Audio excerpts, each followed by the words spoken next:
Hey guys, welcome back to the channel. This is a story about what if Naruto was godlike being in Bleach. Before I start, please support for more amazing content and do consider subscribing to my channel and share this video with your friends. This is written by SONSANBI23 and link in description and support writer. Let's start the video. It's almost over. Naruto said as he glared into the singly eye of the Juubi. Naruto was facing off against the Juubi who used to be Madara Uchiha prior to him exploding, of course. Somehow Madara was able to seal the Juubi into himself at the last moment, but he underestimated the first Biju, as after 30 seconds of having to seal the Juubi in himself, he immediately went kaboom with Juubi re-emerging and no standing before our blonde Uzumaki hero. Here is Naruto Uzumaki in his 9-tailed fox cloak, glaring into the single eye of the gigantic 10-tailed Biju, before casting all his bravery for one last fight to save the world.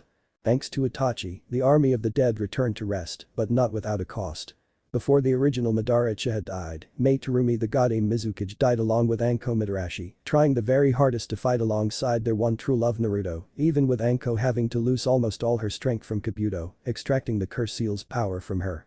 Naruto activated his new Rinnegan, which was granted by Nagato during the time he first fought him. "I may not be able to kill you like this. But if I die, you do too," Naruto yelled as he charged at the Juubi. Thus the end of the Fourth Great Shinobi War ended. An hour passed. An hour passed before the four Kages and others surrounded Naruto, who was on the floor gazing at the moon. He had a smile on his face before closing his eyes to see a young girl with dark blue hair smiling at him. "Soon, Soi-chan. Soon," Naruto thought as he gave his last dying breath. The Kage around him bowed their heads while Tsunade cried, as did Hinata and others. Naruto opened his eyes to see he was standing over his dead body. Looking at his chest, he saw there was a link of chains. "What are these things? How do I get it off?" Naruto asked as he started pulling on it, but it only caused him pain. "Ah!" Naruto screamed. "Not doing that again," Naruto thought. He looked around and saw the people surrounding his body. "About time," a voice said. Naruto raised a brow as he heard another voice. "I thought he would never die." That was a woman's voice. "Huh?" Naruto asked. "You bastard. It's your fault, Sasuke-kun." Naruto looked confused. That was Sakura's voice. "What is going on?" Naruto asked. "You can hear their thoughts, Naruto-kun," a female voice purred. "Hey. Who's there?" Naruto asked. "He was a good tool for Konoha. Winning the war. Now he is useless," a male voice said. Naruto tried looking for the person but couldn't. Who would have thought such a loser would win this war? Whatever. Once a loser, always a loser. That was Niji's voice. "What is going on? Why can I hear their thoughts?" Naruto asked. "Because I can hear their thoughts, which allowed you to hear their thoughts as well. Remember, Naruto-kun, I see and I have saw everything. I know all on this earth," the same female voice said. "What are you talking about? Who are you?" Naruto demanded. "Still haven't figured it out yet. It's me, Naruto-kun, the Shinju the Juubi," she said. "Juubi? Why, you're a female?" Naruto asked. "Yes. You thought I was a male?" Juubi asked. "Well yeah, I mean all your other Biju besides Nibi were male, so I thought it doesn't matter what you thought." Juubi screamed.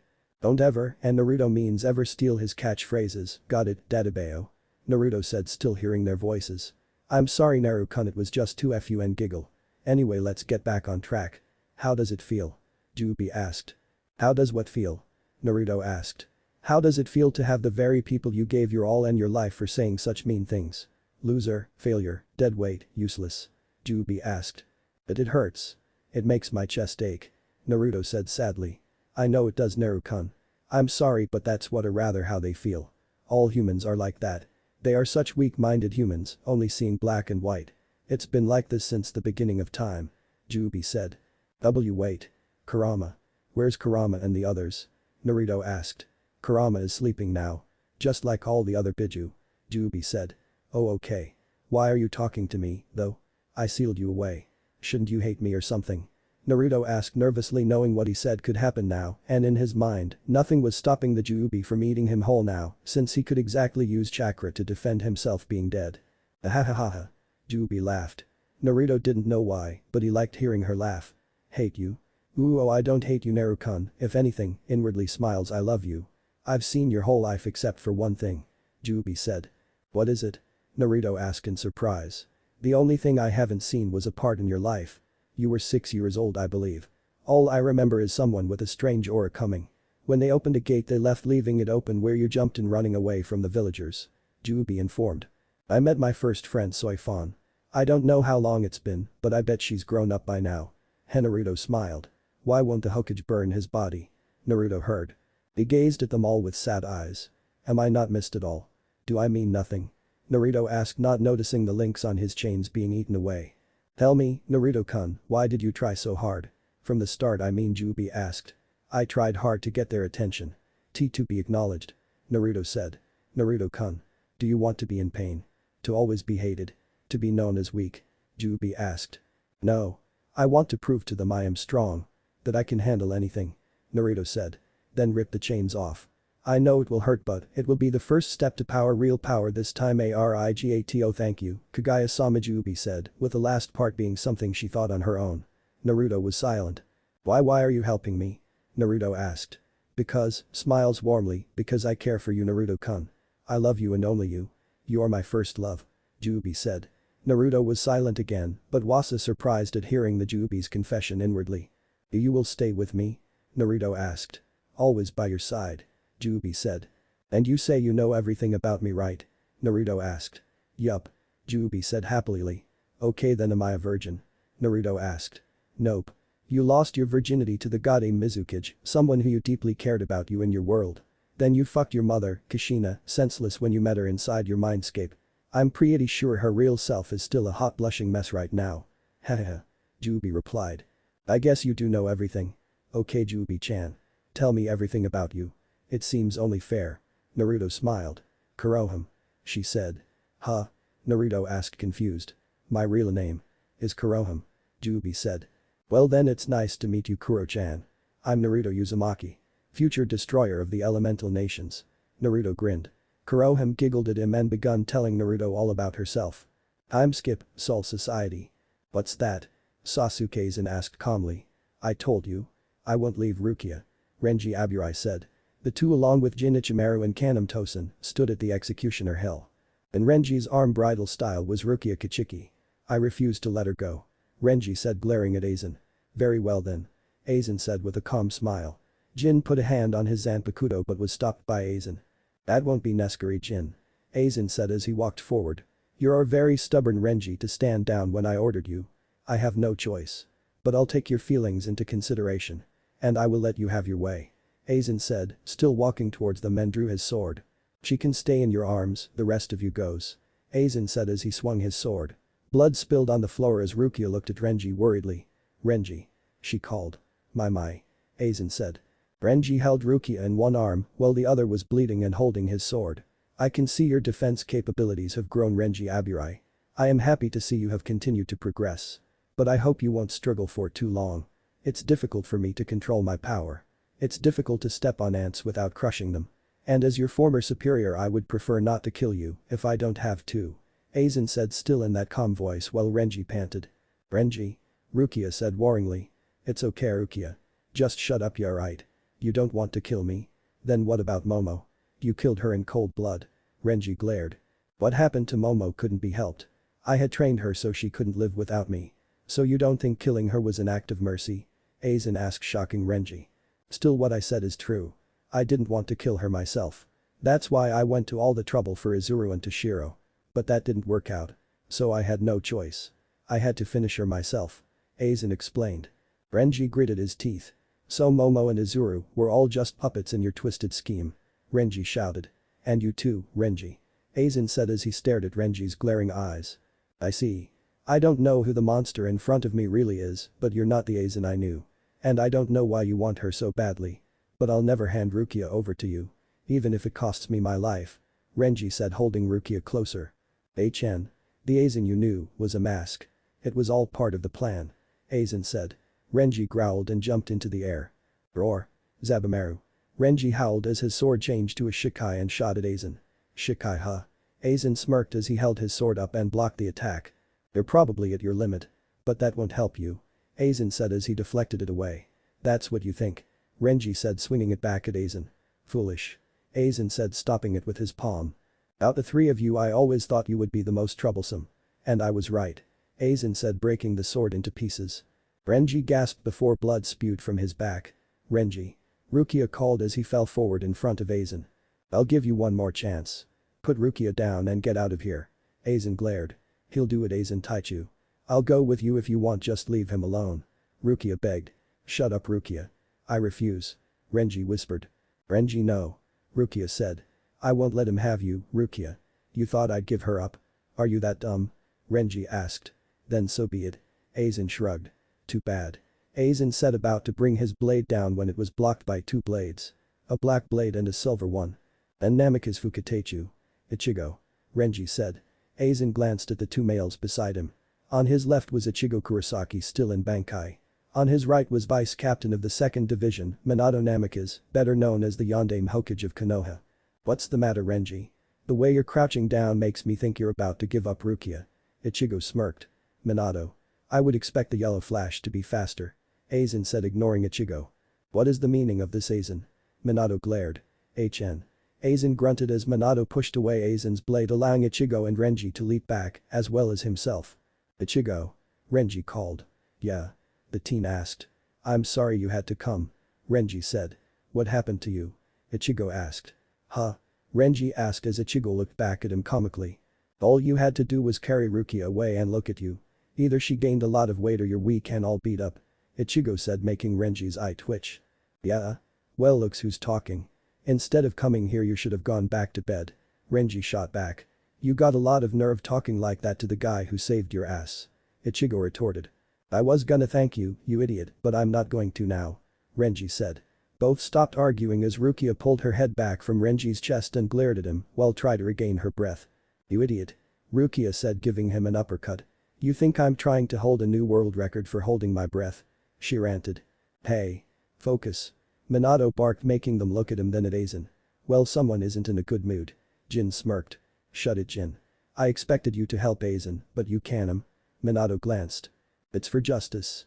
Kanem said. Minato shook his head. Renji. Minato called. Yes. Renji asked. You think you have enough energy to get away? Minato asked.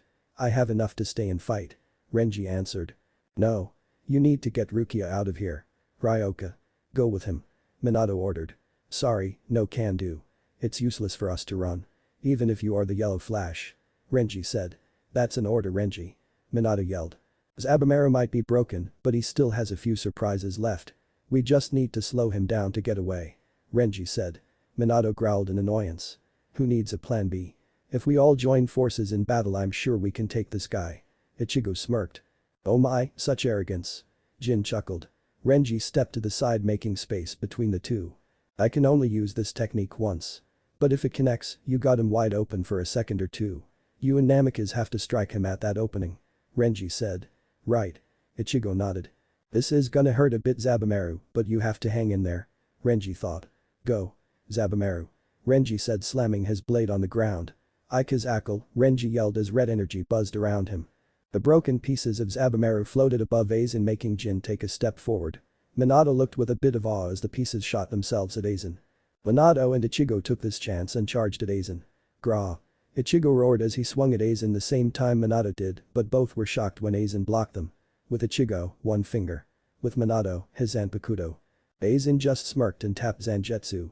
When that happened, blood erupted from both Ichigo and Minato. Aizen hummed before blurring out of sight and behind Renji. At that moment, blood erupted from Renji's shoulder. Minato, Ichigo and Renji fell as Aizen walked towards Rukia, who couldn't move at all. Stand up, Rukia Kichiki. Aizen said. Rukia just stared with wide eyes filled with fear. Grabbing her collar, he lifted her up. Oh, it seems my spiritual pressure made your body go limp. Aizen said before turning to Ichigo, who was glaring and panting. Your stamina is amazing, but your spine is not connected to your body. Aizen said, sheathing his sword. You should lie still. At any rate, you have each served your purpose. Your job and all this is done now. Aizen said. Our job is done? Ichigo asked, glaring harder. That's correct. I knew you were coming. I even knew where you were. I knew you would arrive at the West Rukan district. That's why I had security increased there. The squad members stationed at the gate. I had Jin go there as well, in case something went wrong. I lowered the wall around Sarataride after your arrival and had squads 3 and 9 at the gate. I knew the only way you'd be able to get in would be Kukaku Shiba's firework cannon. A very flashy entrance that everyone would notice, a bold approach. Aizen explained. It helped that you were able to get past the captains. As a result, the eyes of all the Soul Reapers were on you. The perfect diversion. Your actions and the turmoil you caused were actually quite impressive. As a result, there wasn't much fuss at all over me when I faked my death. You made it easy for me to make my move. Aizen said, shocking Ichigo. But. Hold on. How did you know we were gonna come through the West Rukan district in the first place? Ichigo demanded. That does not matter. Minato panted, trying to stand up. He is right. What matters is that you have what I want. And you know what I want. The Haigaku. Aizen said, turning to Rukia. What? What is that?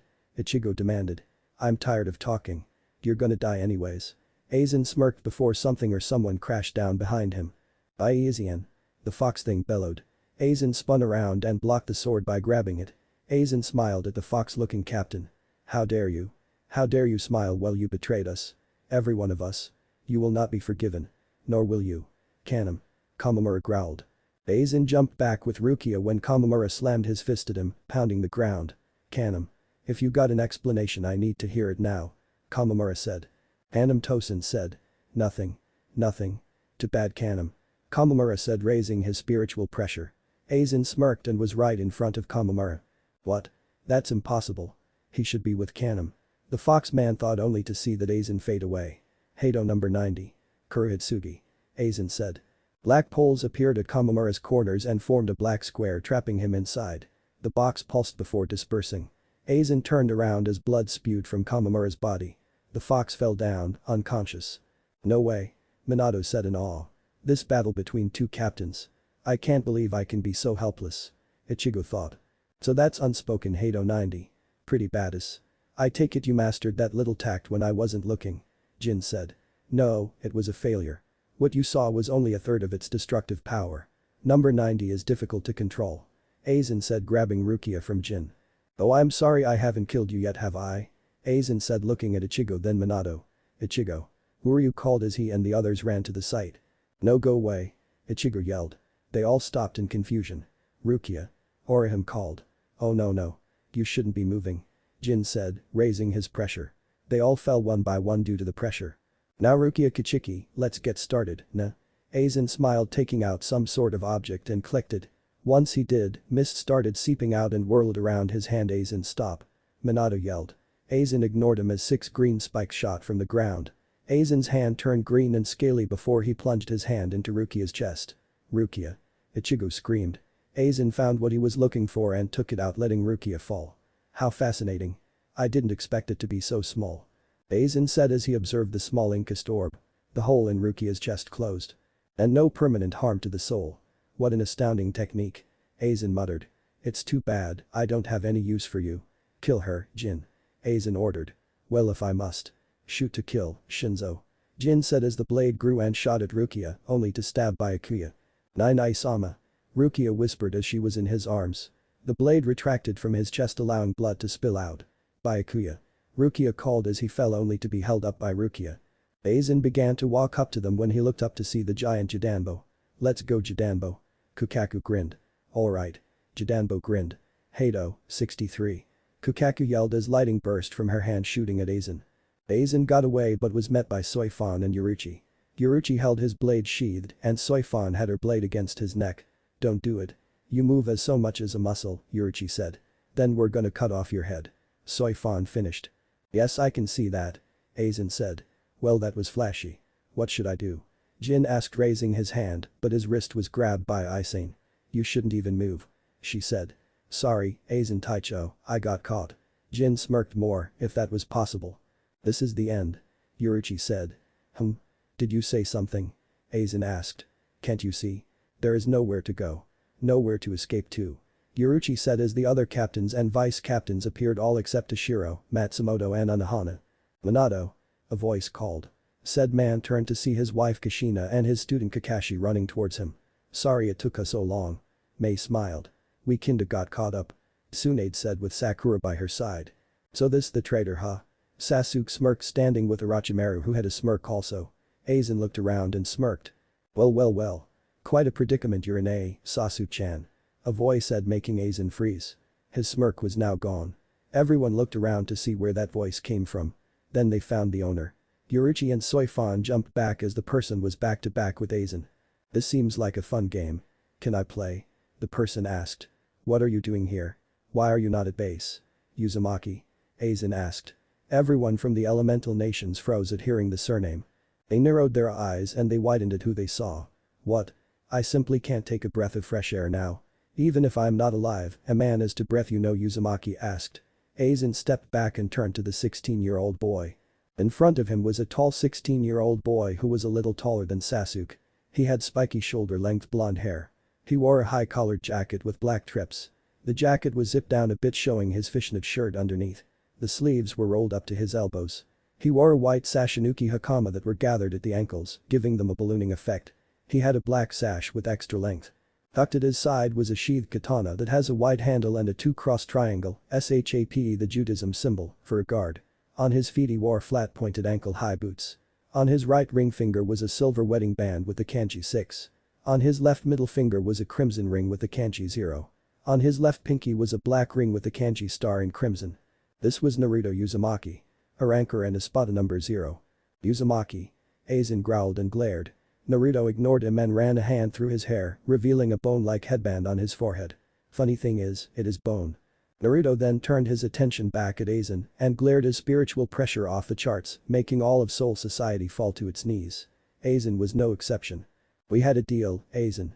Naruto said coldly, any humor in his voice gone. What? Aizen asked. Naruto snapped his fingers. In a blur, Kanem and Jin had their blood spewing out their chest, killing them. Aizen froze as Jin's blood got on her. Jin. Kanem. Aizen yelled.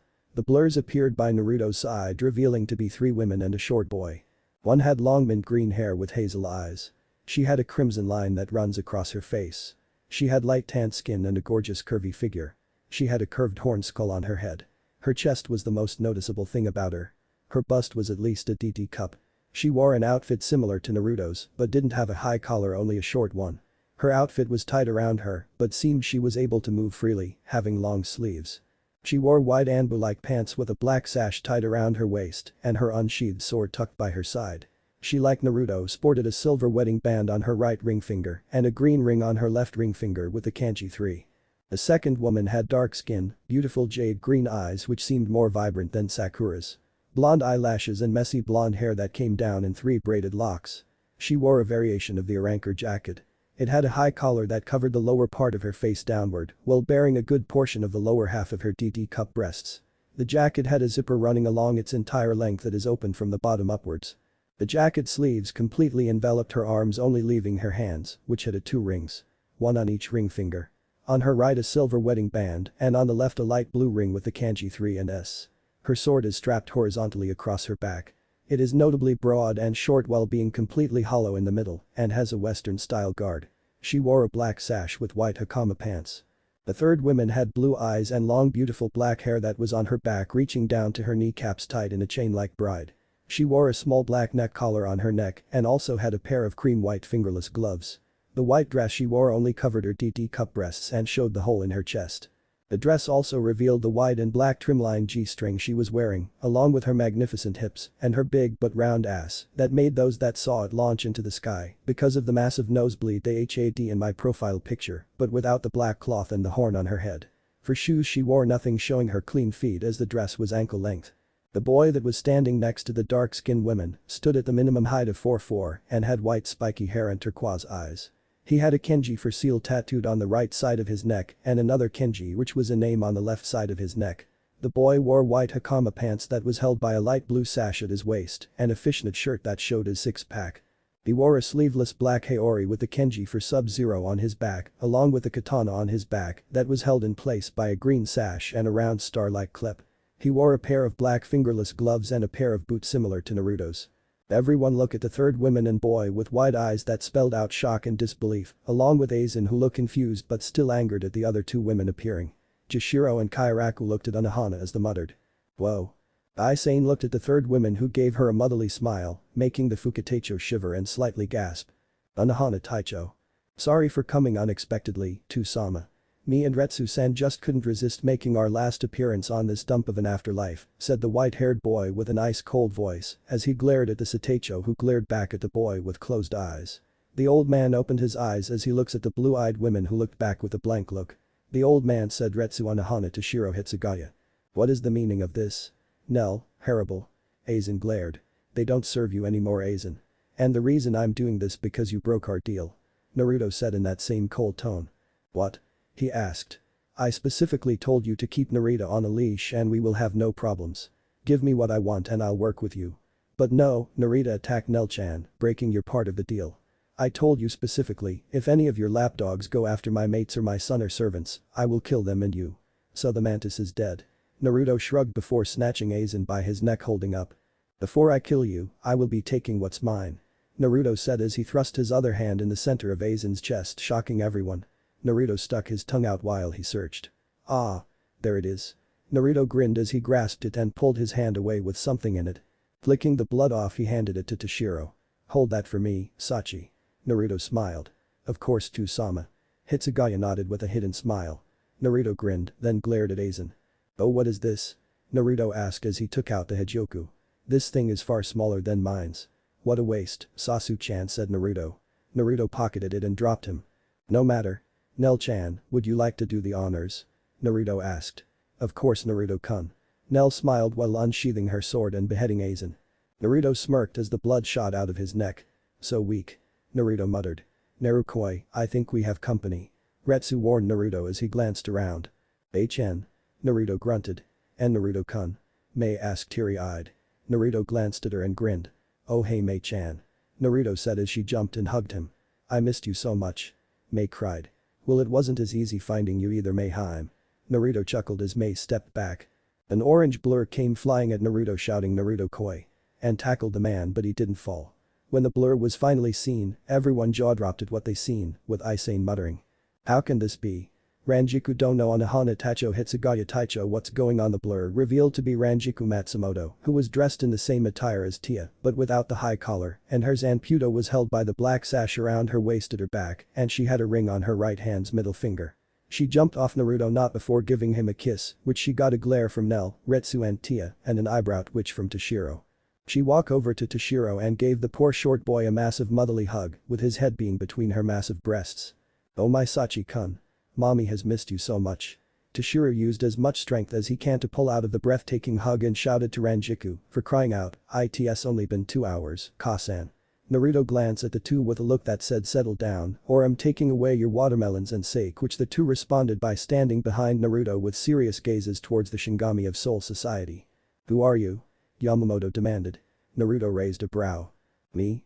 I am the jabroni beaten, pie eaten, trailblazing, eyebrow raising, fast in a fight, quick on a word, came to finish this god-forsaken world, Naruto Uzumaki. Naruto grinned while doing a dance similar to Jiraiya's. There he goes again. Toshiro and Nel sighed. Sometimes it gets old. Tia muttered. Naruto heard them and sweat dropped. Why are you here? It doesn't matter why I'm here. Naruto yelled, cutting him off. Yup. That's Naruto-kun. Mei thought. So this is Soul Society? Hasn't changed. Naruto muttered, but everyone heard him. Wait, you've been here before? Shunsui asked. When I was little.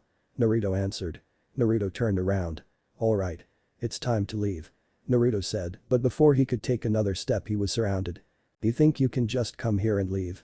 You are a danger to the Soul Society along with these rogue Shinigami. Yamamoto stated as Toshiro raised his Ryatsu, making the ground he was standing on to become thin ice. He was stopped when Naruto grabbed his shoulder and shook his head to the white-haired boy. Naruto looked back to Yamamoto and said, you know, I was really going to leave you in peace, but now you're pissing me off. Naruto, son. Minato called. Naruto looked at him wondering what he wanted. Why don't you just stay here? So you, your mother and I can be a family, like we were supposed to. Minato said. No. I have my own family as you can see, and a harem full of girls with some bitches grins. What can this place offer me that I already have? Naruto asked. Your friends. Kakashi said. Friends? Friends. Naruto yelled. Nel, Retsu, Matsumoto and Tia stepped a little closer to him to calm him. Ha ha ha ha ha. Friends. Like Sakura and Yu-chan. Friends like those Kakabaka? Naruto asked. Naruto then looked at Yamamoto. You don't pay attention to the world of the living, do you, old man? Naruto asked. What do you mean? Yamamoto asked. I mean Yu-chan and Arachi-chan are the biggest traitors in our homeworld. I'm surprised not to see Kabuto-chan here, but I guess Itachi-chan still has him in that genjutsu. Naruto chuckled. Naruto, things don't have to be this way. Stay with us. Sakura said. And be the dead last again. Sorry Pinky, I ain't fallin' for it. Plus what makes you think you can hold me down? Naruto asked raising a brow. How about we got numbers? Kenpachi smirked. Numbers don't mean shit to me in this case. It's quality not quantity. Anyway, I feel crowded. Naruto said as he raised his palm. Shinra Tensei. Naruto said as everyone was blown away. How is that possible? You're dead. You can't use chakra. Sasuke said. Don't underestimate the unpredictable number 1 knucklehead, ticking time bomb, jabroni beating, Naruto Uzumaki Dadabayo. Naruto smirked. Naruto-sama. Shiro-chan. A female voice called making Toshiro eye twitch at the name he was called by. Naruto turned his head to see Momo running towards him. Momo-chan. Naruto grinned as Momo hugged him, which made May gain a tick mark at another woman getting all up on her man again. I'm happy to see you, Naruto-sama.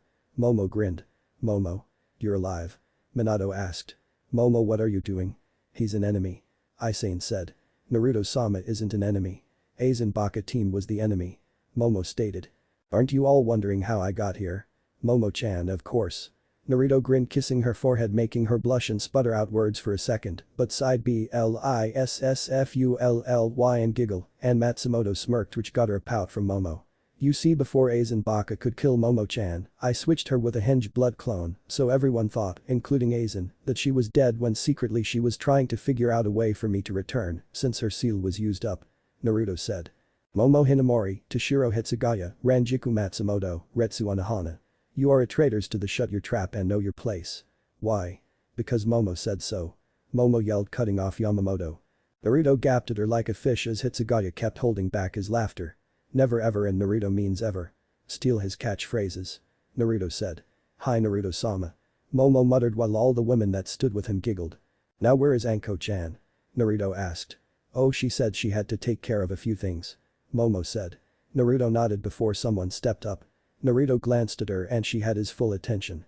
Yes, Soi-chan? Naruto asked. Why are you doing this? Are you against the Soul Society?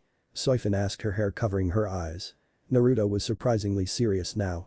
At first, no. I was just trying to live. Make a name for myself and all that biz. But now, after seeing how this place treats the true traitors and the poor like my son and Rangi-chan along with Retsuheim, I have decided to carry out Aizen's dream. To become God. Although I already am one, I'm not that kind of god who rules everything in a bad way. I want to change everything. Have true peace. The peace Nagato-senpai wanted. And if that means I have to play the villain in the hero's eyes, then I will. But nothing will stop me from accomplishing my goal, nothing, Naruto explained. Soifin nodded and walked over to him. Nell and Tia tensed while Mei, Toshiro, Ristu and Momo were curious. Naruto did nothing. He just watched her. He was looking down at her as she was right next to him, while Momo was standing by Nell as Matsumoto is standing by Retsu and poking the woman's sweet and big ass, earning a sweet smile that promised death if she didn't stop. Matsumoto shivers and backs away from the scary wife of Naruto, muttering to herself to never do it again. The Shinigami watched with bated breaths, wondering what Soifin would do, since it seemed she had some sort of connection with Naruto. Said woman looked up at Naruto with watery eyes and a smile. I thought I lost you. That you were never gonna come back. Soifin said. Naruto smiled at her. And leave my little bumblebee alone. Never. Naruto said. Soifin grinned and kissed his lips, shocking the Shinigami and getting a pout from Momo and Mei, while Retsu smiled at the reunion as she clapped her hands once. Ishiro, who was standing behind Retsu, thought, I wish her, but would do that tap. Soifin, what are you doing? Yoruichi demanded. Soifin pulled away and grabbed Naruto's hand while facing them. I'm going with Naruto-kun. I want to help him achieve his goal. Soifin said. As do we. A voice said as Naruto was surrounded by 3 blurs. I thought you would never show up, Whisker-chan, Whitey-chan. Anko smirked, earning a H-N from Toshiro, who had gotten used to her name calling. Yeah right. Dango-chan. Naruto fired back, making her gain a tick mark. So this was the shithead you were talking about? Taiya asked. Naruto's eye twitched. Hey, I remember you. You're that Sound 3 girl or something. Naruto pointed.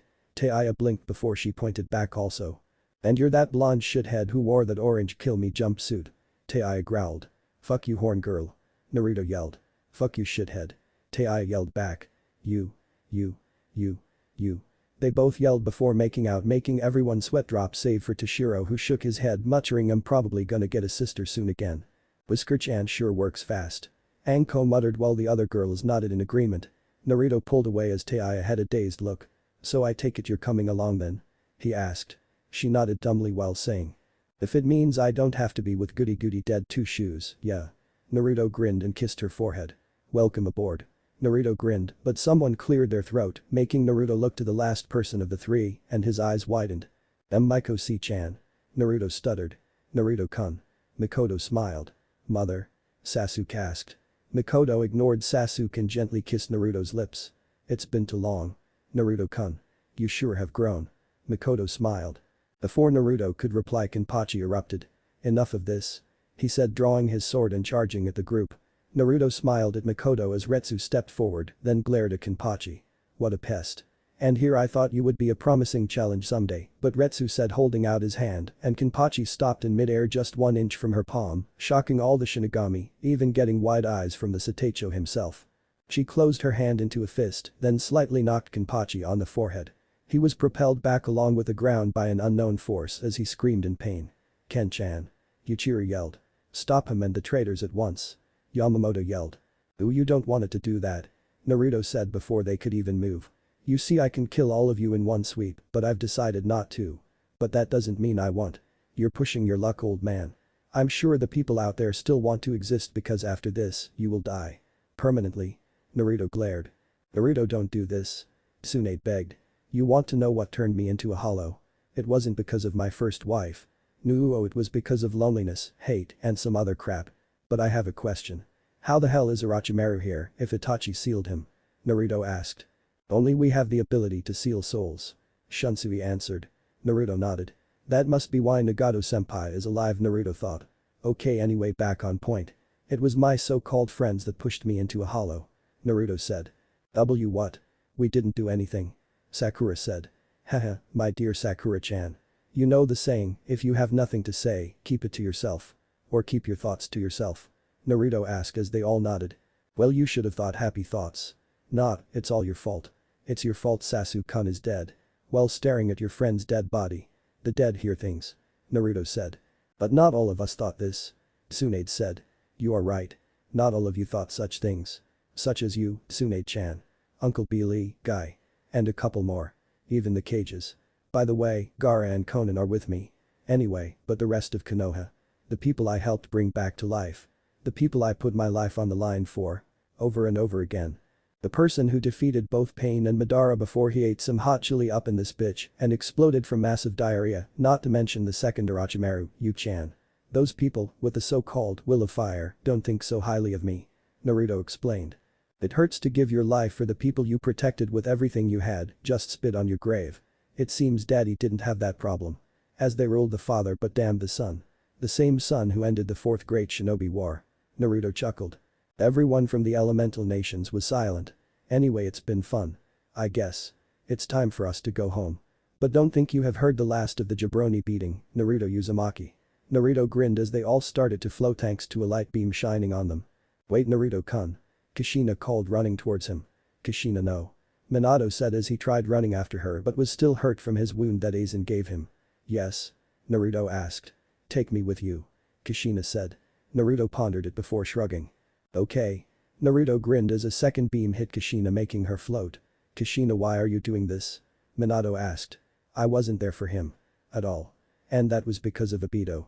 But when I met him, I had the chance to bond with my Naruto-kun. I will be damned if I miss this chance. Even if it makes me your enemy. I will be with Naruto-kun. Kushina stated. So long, Soul Soicity. Naruto Uzumaki will return. Naruto yelled as he and company disappeared. Yamamoto grunted in annoyance. Next time, Naruto Uzumaki. When you do return. You will face justice. The man thought. Yurichi gritted her teeth in anger. Was he more important than me? Did she leave with him because he offered her a chance to come while I didn't? Why? Why Soifin? The Catwoman thought in rage. Uno Anahana Taicho, why? Aizen thought as she hugged herself and fell on her knees. Jashiro and Kairaku got to Aizen and comfort the silver-haired Shinigami as she released loud sobs. Naruto. That bastard took Kasan. Tusan won't like this. Not at all. Sasuke thought. Naruto, I'm sorry, I'm so sorry. I promise I will get you back so we can be a team again. That's my promise of a lifetime. Sakura thought. Should I have gone? I found him. And now he's gone again. Tsunade thought. Damn. What did I do wrong? Why Kushina?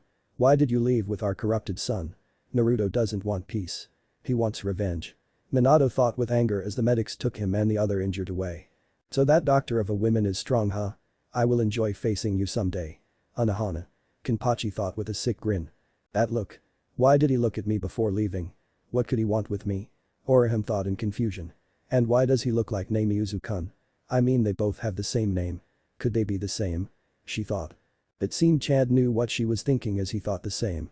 I don't think that was him, Orihime. The Naruto we know is nice and compassionate. Not like this one who seems to get off killing people. Chad said. I have to agree with Chad. I may never talked with the Naruto-san we know, but he seems way different from this Naruto. Uryu agreed. Well we better go help Ichigo. Orihime said as she and the others went to do just that.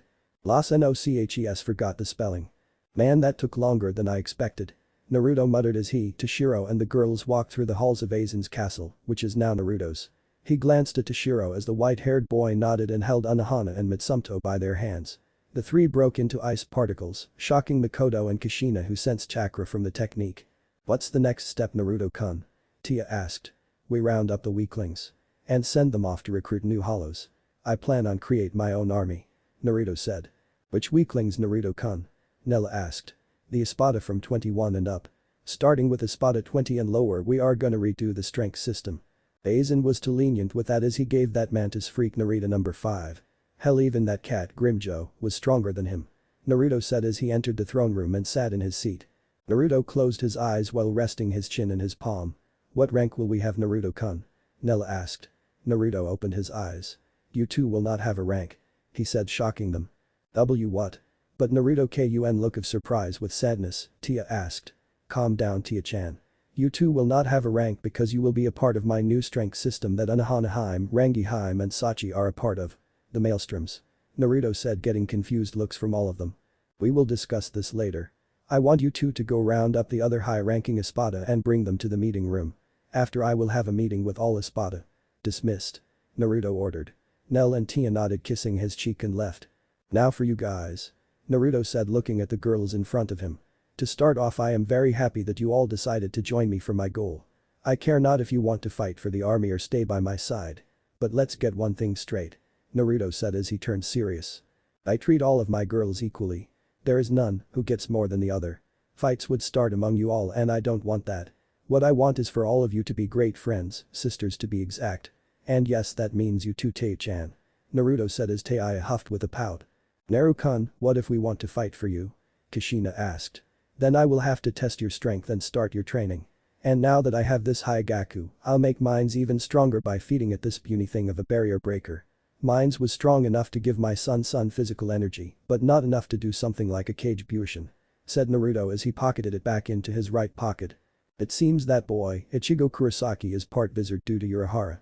Anko-chan and Tae-chan along with Yu-chan are closer to wizards as well due to the curse mark Arachi-chan put on you boo. I'm not having any of that shit happen. Not after the last time Yu-chan got his first test of power. Ugh. Naruto said with a shiver. Will that change anything? Anko asked. No. It just makes it easier for you to turn and have your mind in check since you have been dealing with dark powers for a while now. Naruto said. What does this mean for our Zanpakuto, Naruto-kun? Soifin asked. Nothing. All it means is that you will have more power. Most rankers have their Zanpakuto in Shikai form. Just like me. But you can choose whether or not if you want that. But I'm still working out some details right now Naruto answered. This is great. So when do we start? Anko asked. After the meeting. First I want you all to get settled in and meet the rest of the family. Naruto said. Family? What do you mean? Mikoto asked. Naruto sheepishly smiled. Well you see over the years I've been dead-ikin to Naruto-kun. A whole series of voices called as the door burst open to show at least 20 women rushing towards him. The other girls looked in shock and jumped out of the way as the giant horde of girls hugged and yanked on Naruto. Naruto did his signature hand sign and jumped while saying, blood clone jutsu. Naruto said. As the same amount of girls of Naruto's appeared and no one knew which was the real one, but it didn't matter as each girl hugged their own clone. The real Naruto however was standing on the air while making out with a black-haired goddess. The woman pulled away with a grin and drew circles in his shirt. You took too long Naru-kun. The woman pouted. I'm sorry Kuro-chan. Naruto smiled softly. The woman had long black hair that was braided into a ponytail while having a long bang that covered her left eye. From looking at her right you could see she had pupil-less red eyes. She had tan skin that was a shade lighter than Yaruchi's. Her fangs jutted from her upper lip like Naruto and had nice supple lips. She really did have the body of a goddess as she had curves in all the right places. She wore the same outfit like Tia, but hers had a high collar like Naruto's and was zipped down a bit showing her cleavage. The woman had a flat but muscled stomach with long legs that seemed to run for days, but she was only at least 2 inches shorter than Naruto. She had at least a DD cup that were being squeezed against her tight jacket. Tied around her waist was a black sash and tucked within and by her side was her Zanpakuto. This woman was Naruto's first wife and mate, Kurohime Shinju Uzumaki. Naruto and Kurohime floated down and sat down in the throne. Well, Kurohime sat in Naruto's lap making all the other girls pout but hung on to their clone. "Naruto, who are these girls?" Kushina asked. "Well, before they came in bursting in, what I was gonna say is over the years while I have been a hollow, before and after I joined Aizen, I explored the human world or worlds to be honest. Past and future. Thanks to Kurohime I could do this. But only once a year, of course I'll spare you the details for later." Naruto paused. "Anyway, over those years I have ran into dozens of girls. These are said girls. To some of these girls I am known as their Ashikabi, their destined one. Others their master and some very emo-like ones, their god. These girls here are my fiancés." But Naruto snapped and by his side were 3 other girls. "These are my wives. Kurohime-chan, Nel-chan, Tia-chan, Retsu-chan and Rangi-chan are one of them. These 3 are Karen-chan, Tamari-chan and Konan-chan. I have many other more like Annie-chan, Misaka-chan, Miya-chan, Kazuhana-chan, Yuzum-chan, Akitsu-chan, Saraz-chan." Naruto said, with the names going one getting huge mouth gaps from the people he brought with him, trying to count all the names, but failed to miserably. These girls wore the same outfit as Nell, but were different. Karen wore hakama pants instead, Tamari wore tight shorts, and Conan's had no sleeves. Karen's and Conan's shirts were tied against their skin showing off their chests and nipples that were clearly visible. While Tamari's cuffs were baggy almost like a kimono's. Then Naruto gestured to the other girls he mentioned as their outfits either ranged from Nell's or to Conan's. Some even had hakama pants while having a shirt like Conan's, with some others having skirts going from long to extremely short. Girls these are, well, I don't know what to call them, actually. They're not really my mates yet and the only girlfriend is May and that's barely. Future wives. Mikoto said. Naruto asked. "Your future wives? Well, I at least to be one." Mikoto smiled. "Well, yeah, what Miko-chan said. Girls, this is, Mei Terumi, Mikoto Uchiha, Teiaya." One of the girls screamed. Teiaya looked to see her cousin Karen. "Karen?" she asked. "Oh, Naruto-kun. I'm so happy and thankful that you brought my cousin with," Karen said as she hugged Naruto. Said teen was just waving his hands comically. "Karen, you're smothering him again." A girl with chin-length black hair said with a monotone of sorts wearing black scarf around her neck. "Oh, sorry Naru-kun." Karen grinned sheepishly letting him go. "It's okay Karen-chan. Anyway, Kushina Uzumaki, Momo Hinamori, Anko Mitarashi and Soifun." Naruto introduced. "Okay girls, these are my fiancés. You have already heard the names, but believe when I say the list goes from the north to the south pole of the earth," Naruto said, taking a deep breath but grinning in the process. "Naruto-kun, the others are present," Tia said entering the room. Naruto nodded and stood. "Konan, Tamari, Kurohime, you 4 are with me in this meeting." "Mila." Naruto called. "Yes, Naruto-kun?" she asked right after Naruto responded. "I want you 2 to find rooms for them. The rest of you keep an eye on the espadas. If any of them try to get out of hand, warn them about me, and if they still continue, kill them. Make an example if you want. I want to kill the unloyal and keep the loyal ones.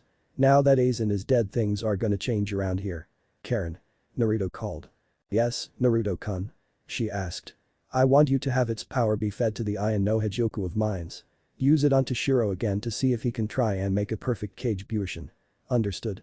Naruto asked. "Yes, Naruto-kun." Karen nodded. "Good. Dismissed." Naruto ordered as he walked out the room with his group and Tia in tow. "Have any acted out?" Naruto asked. "It seems Grimjo is getting irritated," Tia said.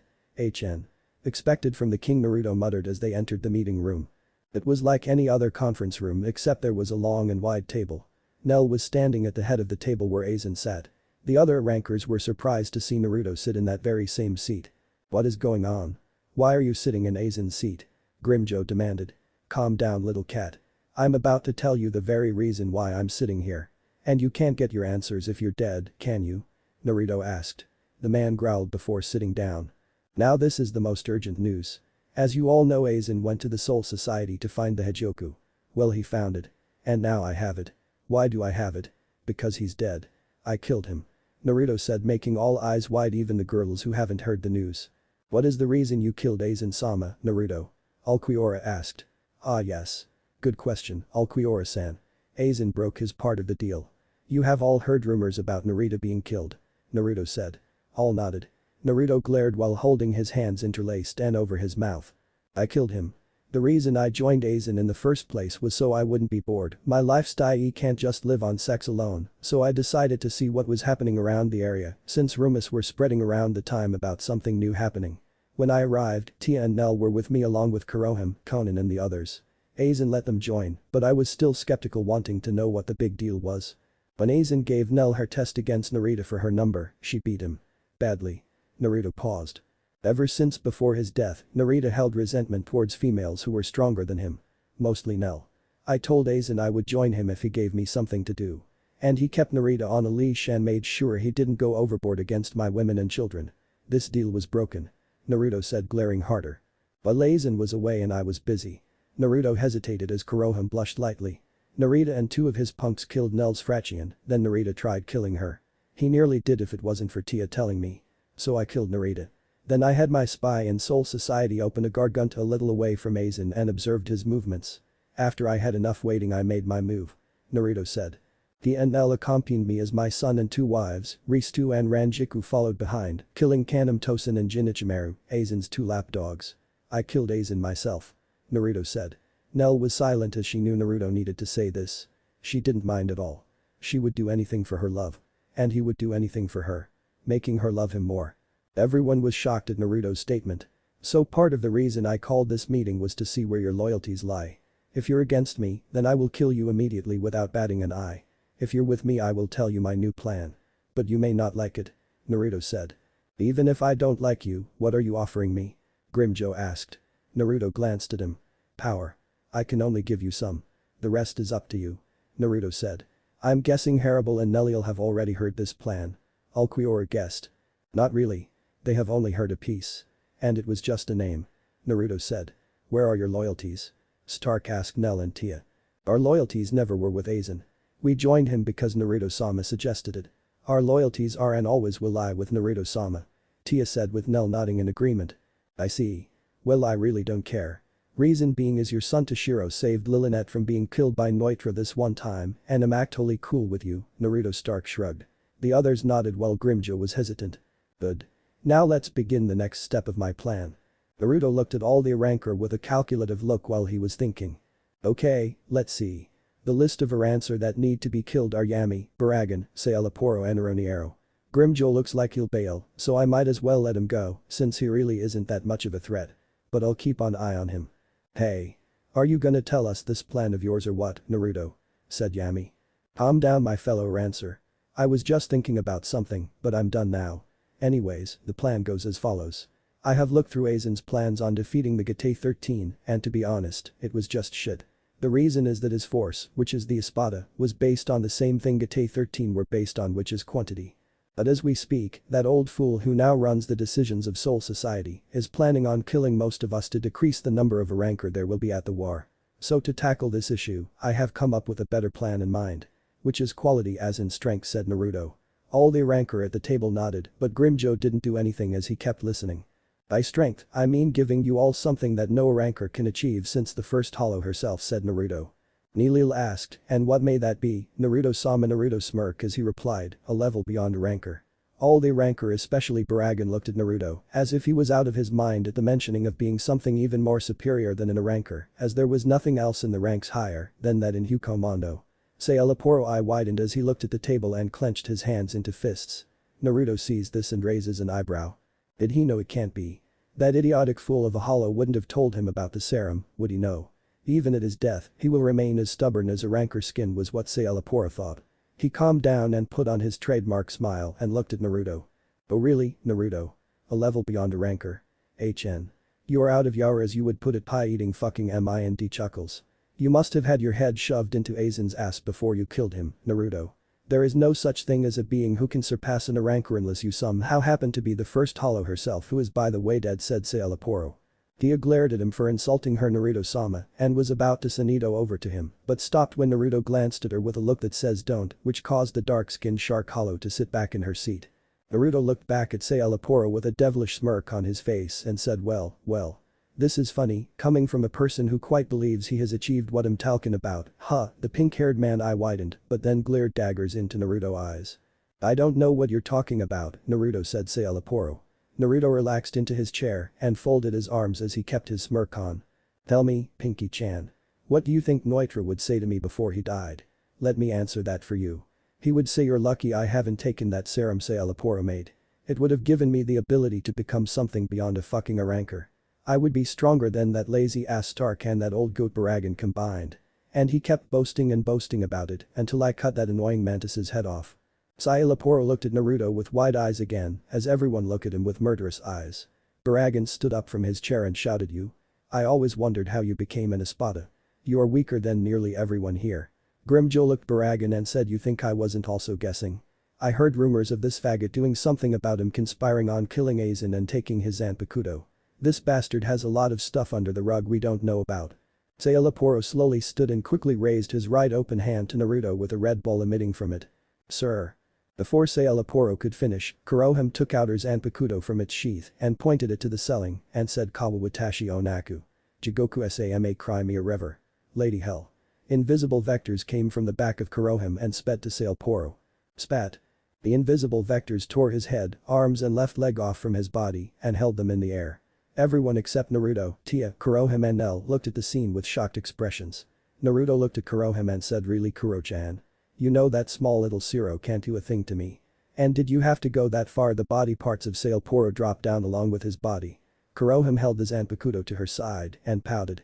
But Naruto-kun, you never let me kill anything anymore. And besides, he was really getting on my nerves, said Kurohime as she playfully stumped the ground. Naruto's sweat dropped at the childish antics of Kurohime but put back on his smirk as he looked back at the Arankers. Forgive my wife. She has a tendency of being very overprotective of me even though she knows I can handle myself. Now as I was saying before Pinky-chan interfered. I have found a way to reach the level beyond Aranker and it took me many years to accomplish this goal. You see, the idea of a being having that much power occurred to me long before when Barachan was at his prime, so to speak. This caused Baragan to eye twitch at the nickname Naruto called him but calmed himself down nonetheless. Naruto stopped speaking when Karen walked into the room holding something in her left hand. She walked over to Naruto and gave him something as she whispered into his ear, it is by far more invincible than before, Naruto-sama. Hitsugaya-kun now has a hole in the center of his chest and he is unconscious from being its first test subject to being given physical energy, stabilizing his chakra and giving him even more bigger reserves that are currently cage level. He is now a full Dio's Roto will be translated later. Naruto whispered back, and what other abilities does he have, Karen-chan? She answered before he lost consciousness and taken away by Lilith-chan to his room. I checked his affinities and saw he has water and wind chakra along with his Ryatsu nearly breaking out of the seal, but I managed to seal some off it back. The rest he will have to learn on controlling it, with chakra control exercises being the most important of them all. I have been in contact with his Zanpakuto and he told me he didn't lose anything, but he gained even more strength and both his Shikai and Bankai are stronger than before because of getting involved in the ascension of Hitsugaya-kun. Naruto eye widened as he slightly opened his mouth. He then smirks as he thought this is gonna be fucking great. Unlike before, it ran out of energy when I used it on Retsu-chan and Rangi-chan and gave Sachi half the physical energy required to have chakra. He was a wizard before, but now he is what I wanted him to be without going through the process Retsu-chan went through, plus his Zanpakuto is still with him brilliant. Naruto nodded to Karen and she left the room. Naruto puts the object he was given by Karen on the table, revealing a large black orb, the size of a blackberry with a crimson flame burning brightly from inside of it. Naruto stood up and said, this, my fellow ranker, is the jewel that will turn you into something way beyond your wildest dreams, which is a Dios Roto, a Spanish word for broken god. You see, a Dios Roto is level that is not only achieved by hollows, but also Shinigami as well with some other complications involved, but fuck those details. The reason for that is because it was set in stone by the first hollow herself that she fought a Shinigami that had power that rivaled her own and also commanded a small golden brick in hand. I believe that our progenitor fought the Soul King, but that's not what I am gonna talk about now. Back to the topic, a Dios Roto is a being who overrules both life and death, thus becoming something similar to a god but only broken one because it has stepped through the barriers of life and death. My fellow ranker Kukukuku. Imagine a being who is capable of doing all the Kido of a Shinigami at its fullest power without having to say the incantation or calling out the Kido. Imagine a being who can be more faster than both Sunito and Flash Step and can be as fast enough to even travel through the gates between whether it may be the world of the living and Hukomondo or Hukomondo and hell under just a mere second as if they were using something like Sunito or Flash Step.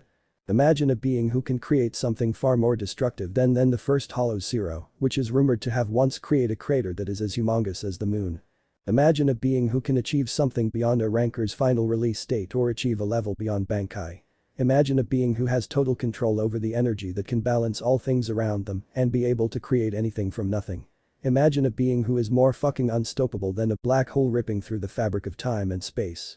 I am Gene Wahahahaha. The Ranker reacted this way. Baragan eye widen and gasp. Grimjo eye widen and drool. Stark eyes turn to white plates and jaw drops. Zamari same as Baragan. Ulquiorra same as Baragan but barely since it's not in his system to look too surprised. Tia smirks under her bone fragments at the thought of being even stronger so she can fight for her Naruto-sama and bear very strong children for him. The latter making her blush of course. Nell same as Tia but her underwear got wet at the thought of being dominated by her master and god. Yami couldn't take it any longer as he slammed his hands on the table and shouted, "You are insane, Naruto. That power is just dream and would never be a reality, you bastard.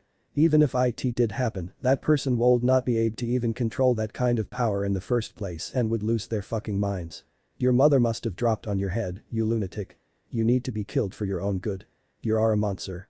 Naruto's hair shadowed his eyes, making Kurohime, Tia and Nell back away from Naruto. The three women knew that in order to get this reaction from Naruto, you had to do the following things. 1. Tell him he's insane about something. 2. Tell him the one word he was forced to grow up with, which was something like monster. And lastly, insult his mother. And unfortunately for Yami, he did all three of those things. He raises his head, showing his ocean blue eyes have now changed to blood red with a large black tomo for a pupil, with the surla now being a honey black pattern. He unleashes his Reiatsu on Yami only, making the ranker freeze completely and shocked at the loss of breath as all his body temperature decreased faster than angering a pregnant woman on her period. Yami's eyes began to slowly bulge out of their socket with blood trying to escape from the sides as he looked into Naruto's eyes. Naruto slowly smirks again and says with a dark voice, don't underestimate the jabroni beating Naruto Uzumaki and say bad shit about his mom. Detebyo. Naruto flash steps behind the paralyzed Yami, grabs him by his shoulder and thrusts his right hand into his chest and took out his heart, making the large ranker cough out blood. He squeezed the organ and it burst as Yami's head slammed onto the table. Naruto flash stepped back to his seat and pocketed the black orb. His expression changed into a serious one as he looked at the ranker. Listen and listen well. I'm not kind and forgiving like Aizen was. So you better watch how you speak to me or I promise you won't be able to think because you won't have a head by then. Am I clear? Grimjo, Ulquiorra, Zamari, Baragan, Aronirio and Stark nodded but Tia and Nell replied in the same time, "Hi, Naruto-sama." Naruto's expression changed back to calm and relaxed on as he relaxed into the chair. The Maelstroms will be a group of 10 Dios Roto that will go by a similar ranking system, only this one isn't going to be about power. It will be about birth, exactly like the ranking system of a ranker. The system will go from 0 to 9 and it will not be changed as the members will remain the same," said Naruto. "Permission to speak, Naruto?" Stark asked. Naruto nodded and Stark said, "Will the Dios Roto have any fraction of their own?" Naruto rubbed his chin for a moment as he looked at male ranker, then said no. "There will not be any Thracian or henchmen, mainly because right now, one of my wives are eliminating a ranker that aspire from the number 20 and upwards." Baragan quickly stood up from his chair and flew to Naruto. He grabbed Naruto by the collar of his cloths and smashed his back to the wall, creating spiderweb cracks, but he became even more pissed off at the blank face of Naruto, showing no fear at his extremely high Reiatsu that he focus on Naruto. Kurohime, Tia and Nell were about to assault the fallen king of Hukomondo, but stopped their movements when motioned with the index finger of his left hand. "No. How dare you do that without my authority in the matter? Those were my subordinates. If I wanted them dead, I would have done it myself. You have no right to do as you please with what belongs to me, Naruto. You're out of your league with your demanding insanity," said Baragan. Before Baragan could even react, Naruto flash stepped out of Baragan's hands and appeared behind him, grabbing Baragan's shoulder with his left hand and had his sword in his right hand, pointing it to the center of Baragan's spinal cord. Naruto's Zanpakuto came forward and the tip touched Baragan's back. Naruto whispered, "Item no K's, winds of pain." Splat. The flesh at the front of Baragan along with all his organs exploded onto the white wall, exposing his skeleton and killing him instantly. Naruto lets go of the body of the deceased ranker fallen king and it falls down on its own. Naruto puts the sword back into the sheath that was held by his sash at his right side and turns around to find all the male ranker shell-shocked and looking at him. Naruto looks back at them with a bored look and says what? I didn't want a man like him who would plan on getting back his throne the minute my back was turned. The male ranker got out their shock stupor and put back on the stoic looks they had. Naruto got back to his seat and continued. As I was saying. 10 Dio's Roto will be far more enough to take down 13 captain level Shinigami, let alone there will be vice captain level Shinigami. But for 10 individuals to have a Fration will not be necessary. Most of you will go through the ascension while the others will sadly not. Ulquiorra slightly raised his left hand and got permission to speak from Naruto, who nodded once and Ulquiorra nodded back, then said, that is understandable. I do ask of who will be a part of the maelstroms since there are only 8 of us left, Naruto-sama. Naruto looked at Kurohime and winked at her as she smirked. Naruto looked back at Ulquiorra and said 8. You must be mistaken. There are only 6 us left no. Before Zamari could move, his upper limbs were ripped off along with his upper body, with blood gushing out like waterfalls at his sides and the bottom of his detached upper body as he screams and howls in pain. He was then held into the air choking and coughing out blood as if something was holding him by his neck, and his lower body was also held in the air upside down as wounds began to open as if something was stabbing it continuously, giving the same result of gushing blood. 6 holes appeared on his upper body as if something just shot through him fast, and his liver, kidneys, stomach, intestines and heart were grabbed out of his body. Zamari turned his head to Naruto and said quietly WWHY. Before his limbless and his separated body dropped to the floor with a sickening thud. If a person was to look at Zamari's corpse, they would say he fraud and lost to a hellbilly badly, and if you know the movie Wrong Turn, then that is what Zamari was for Tinctus cannibals. Naruto Flash stepped back to his seat, then winked at Tia as she nodded. He then looked at the Aranker who had a glass tube for a face and said. Any last words? Aroniero the Aranker growled and said as he turned his head, your reign as king will end someday Naruto. You and your army will be defeated one way or the other. Aizen-sama will. Glass break. Tia got annoyed at hearing the weirdo talk and punched the glass that had blood and held the 2 heads. She quickly grabbed one head and disintegrated in a very small zero, and the other one died at a loss of breath while cursing Naruto out before it died. Now Then smirks, the list will go as follows counting down from 10 to 0, with the additional numbers being 11 and 12. No .12 and no .11 are vacant at the moment. No .10 is Gara no Sabaku. No .9 is Momo Hinamori. No .8 is Soifun.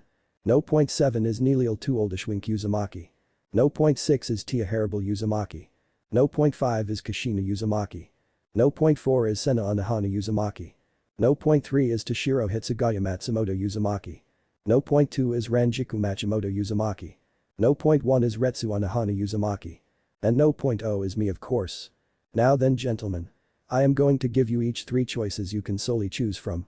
The first choice that if you don't want to be a part of anything that I'm doing or you simply want nothing to do with this plan, you are free to go, as long as you don't harm anything of mine's, period. Oh and by the way, Grimjo, your Fration, along with Tia-chan's is still alive, so if my offer isn't satisfying, you might take whatever that belongs to you and go.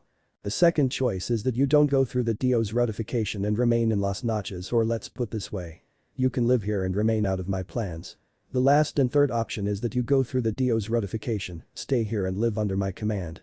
If you take the last option, I will give you freedom to roam the world of the living and soul society, as long as you don't do specific things. I will not allow you to have servants, but you are free to go out there and make some friends if you want. And, you may go out there and get yourselves mates if you want, as long as they're not mines. Grimjo glances at the table, then back at Naruto with stoic look and stands up from his seat. I don't want to be a part of this band you're starting, Naruto. Besides, I have enough power to blow this place into smithereens. I don't need any more power. So I'll stay out of your way, as long as they stay the fuck away from mine, said Grimjo as he walked out of the room. Everyone looked at the blue-haired Aranker with wide eyes, as if he said that Orochimaru likes women a lot. It was known that Grimjo is one of the most power-hungry Aranker ever to be known. So for him to turn down power that would make him a god was just impossible to believe. Naruto got out of his stupor and looked at Stark. Stark looked back with a blank look and said, as I said before, I'm cool with you Naruto. But I am gonna go for the second option. All this fighting and Dios whatever you call it just isn't made out for me. Naruto nodded and then looked at Ulquiorra. The pale Aranker gave his trademark look at Naruto and said, I shall take the third option you present to me, Naruto-sama. I believe walking this endless plane is rather pointless and I only want a purpose. So your option presents a purpose that I shall grasp. Ulquiorra stood up from his seat and then took a bow as he said, I shall serve you with the strength I have Naruto-sama. But I do not wish to take the power you offer me, as I have my own that can rival that of a Dios Rodo, if not completely. Looked at both men and nodded once before saying very well. We have about a year from now before we make our first assault on Soul Society. Until that time, you are free to do as you wish, my dear brethren. Until then, keep it locked and enjoy yourself. Naruto stood up from his seat and walked out of the room with Tia, Nell and Kurohime following. Stark looked at Ulquiorra and said, why would you want to serve under Naruto? He killed the man who made you who you are today, didn't he? Ulquiorra looked back with a blank face and replied, there are things you don't and won't find yourself understanding, Stark-san. I served Aizen Sama in return for giving me this incredible power, and yes. I swore to serve under him and do as he commands me to do. But when a leader dies, and an even stronger leader takes leadership, you shift your duties as to serve and be of command to that new leader, without any questions asked. That is something I have now come to live by, Stark-san. Stark looked at the green-eyed Ranker with raised eyebrow and said, oh really now? Well then, Cypher. Can I ask what would you have done if you were right there where Naruto was about kill Aizen? Ulquiorra remained silent then cracked a smile, shocking Stark to a point you killed see comical lightning passing through him. I knew Naruto back when I was a Jillian, feeding on hollows. And he told me that once I am reached to the form of an Ranker, I should look beyond my limitations as a hollow and do what I have always done in my life, time which is being unique in my very own way and look at things from a logical point of view, said Ulquiorra as he stood up and walked out of the room and back to his palace, leaving a still shocked Stark muttering his Milady needs some sleep before he stood up, walked back to his homier, rather his bed. Naruto-kun, when will you begin the process of Dio's rotification? I'm only asking so I may be prepared on that day, asked Tia. Naruto replied with a smirk, I'm short of 2 members for this group. One is in Soul Society, the other one will be in the world of the living, Karakura Town to be exact. Until then, my beautiful queen of the ocean, you may train with Nel-chan until the process commences. Tia blushed at the comment and was glad that no one could see it, or else she would end up on Ranjiku's list of people to tease all day long. As Naruto and his women were walking down the hallways, they stopped when Konan appeared in front of them via her paper shunshin, kneeling down on one knee and one hand, bowing her head down in submission to Naruto. Naruto rolled his eyes, and how many times have I told you not to do that, Konan-chan? I'm not that kind of god. Please, just rise. Konan rose and said my apologies, Naruto-kun. Karen-san is now working on that project you have requested for her to work on many years ago. She requested the Ion no Hejoku and was asking that when she wakes up from the operation, what are your orders to her? Naruto takes the black orb out his pocket and gives it to Konan. He replied with a serious tone, I want Karen-chan to tell Hisana-chan to be prepared on retrieve her sister as quick as possible one day when I give her and learn the specific extraction technique I have create from Ranjiku-chan. I'm more afraid that Kisuke will do more experiments on her soul and find out what else has been hidden in there and I don't want that to be in the wrong hands. Also Karen-chan should tell her that I will be with her as soon as I'm done with what I will be doing right now and that I missed her, said Naruto as he frowned, but quickly smiled again. Konan nodded and left through the same way she arrived. Naruto looked at his wives and said you girls go share my room for the night. I need to go see someone tonight and I'm not coming back to my room. All 3 women pouted and gave Naruto the puppy dog eyes while faking their crying. Nell got closer to Naruto and put his right arm between her large breasts and said in girlish tone, but Naruto-kun, you promised us you were going to try a foursome when we came back from Soul Society. And me and Tia-chan have been so anxious to carry your children ever since we got these buadis. Can we at least come with you to whoever you're going to? Naruto laughed and replied I'm sorry my Himes, but she is a virgin and I want to make it very special for her, just as much as I want to make it special for the both of you individually and together. Now then, I gotta go and tell my daughter, Sena-chan to stop using the shower in my room because I can sense that she is there. If she doesn't comply, tell her that will destroy all of the precious makeup she has and decrease her weekly allowance of both money and me said Naruto, leaving in puff of smoke, making the 3 women say in unison Aiya when a certain teenage-looking Dio's Roto in Naruto's shower screamed damn you, to-sama. In a comical fashion. But Soifin. Here we find the former captain of Gate 13 Second Squad, dressed in a loose black nightdress, standing over her bed with her toes curling from the sensational feeling of the warm mat under her small feet.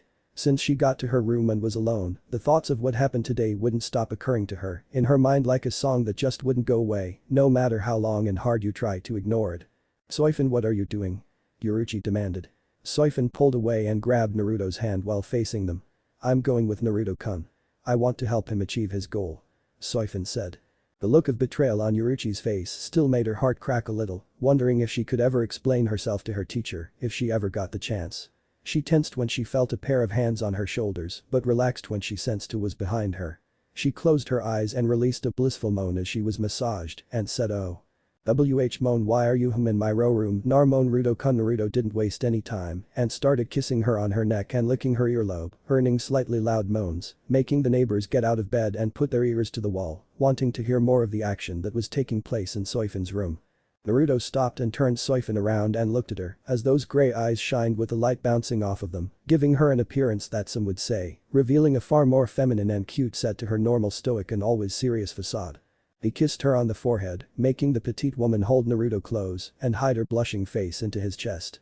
Naruto looked down to her and said, you can't stop thinking about your former teacher and what you told her before we left can you? Soi-chan. Soifin replied a in tone that further betrayed the mask she used to put on when she became a captain for the 2nd Squad of the Gate 13 and became the commander-in-chief of the ONMITSUKIDO Executive Militia.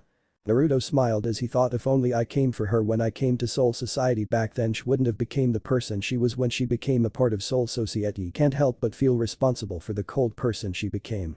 And Yuruchi's defection only made her forget about who she is but she's here now and by the look of things, I've already fixed that. Soi-chan you care about Yuruchi. I know you do. That's why I have decided to torture her for you. I don't like seeing you confused and sad, Soi-chan. What you hold precious is just as precious to me as it is to you. Soifin froze for a few seconds, but she began to shake as she could no longer hold herself and release all the emotion she had kept locked up inside since Naruto left her. The surla of her eyes turned red, the blush started to take over her cheeks, teardrops began to escape her eyelids, and her breath began to chalk up. She couldn't contain it and cried in Naruto's arms.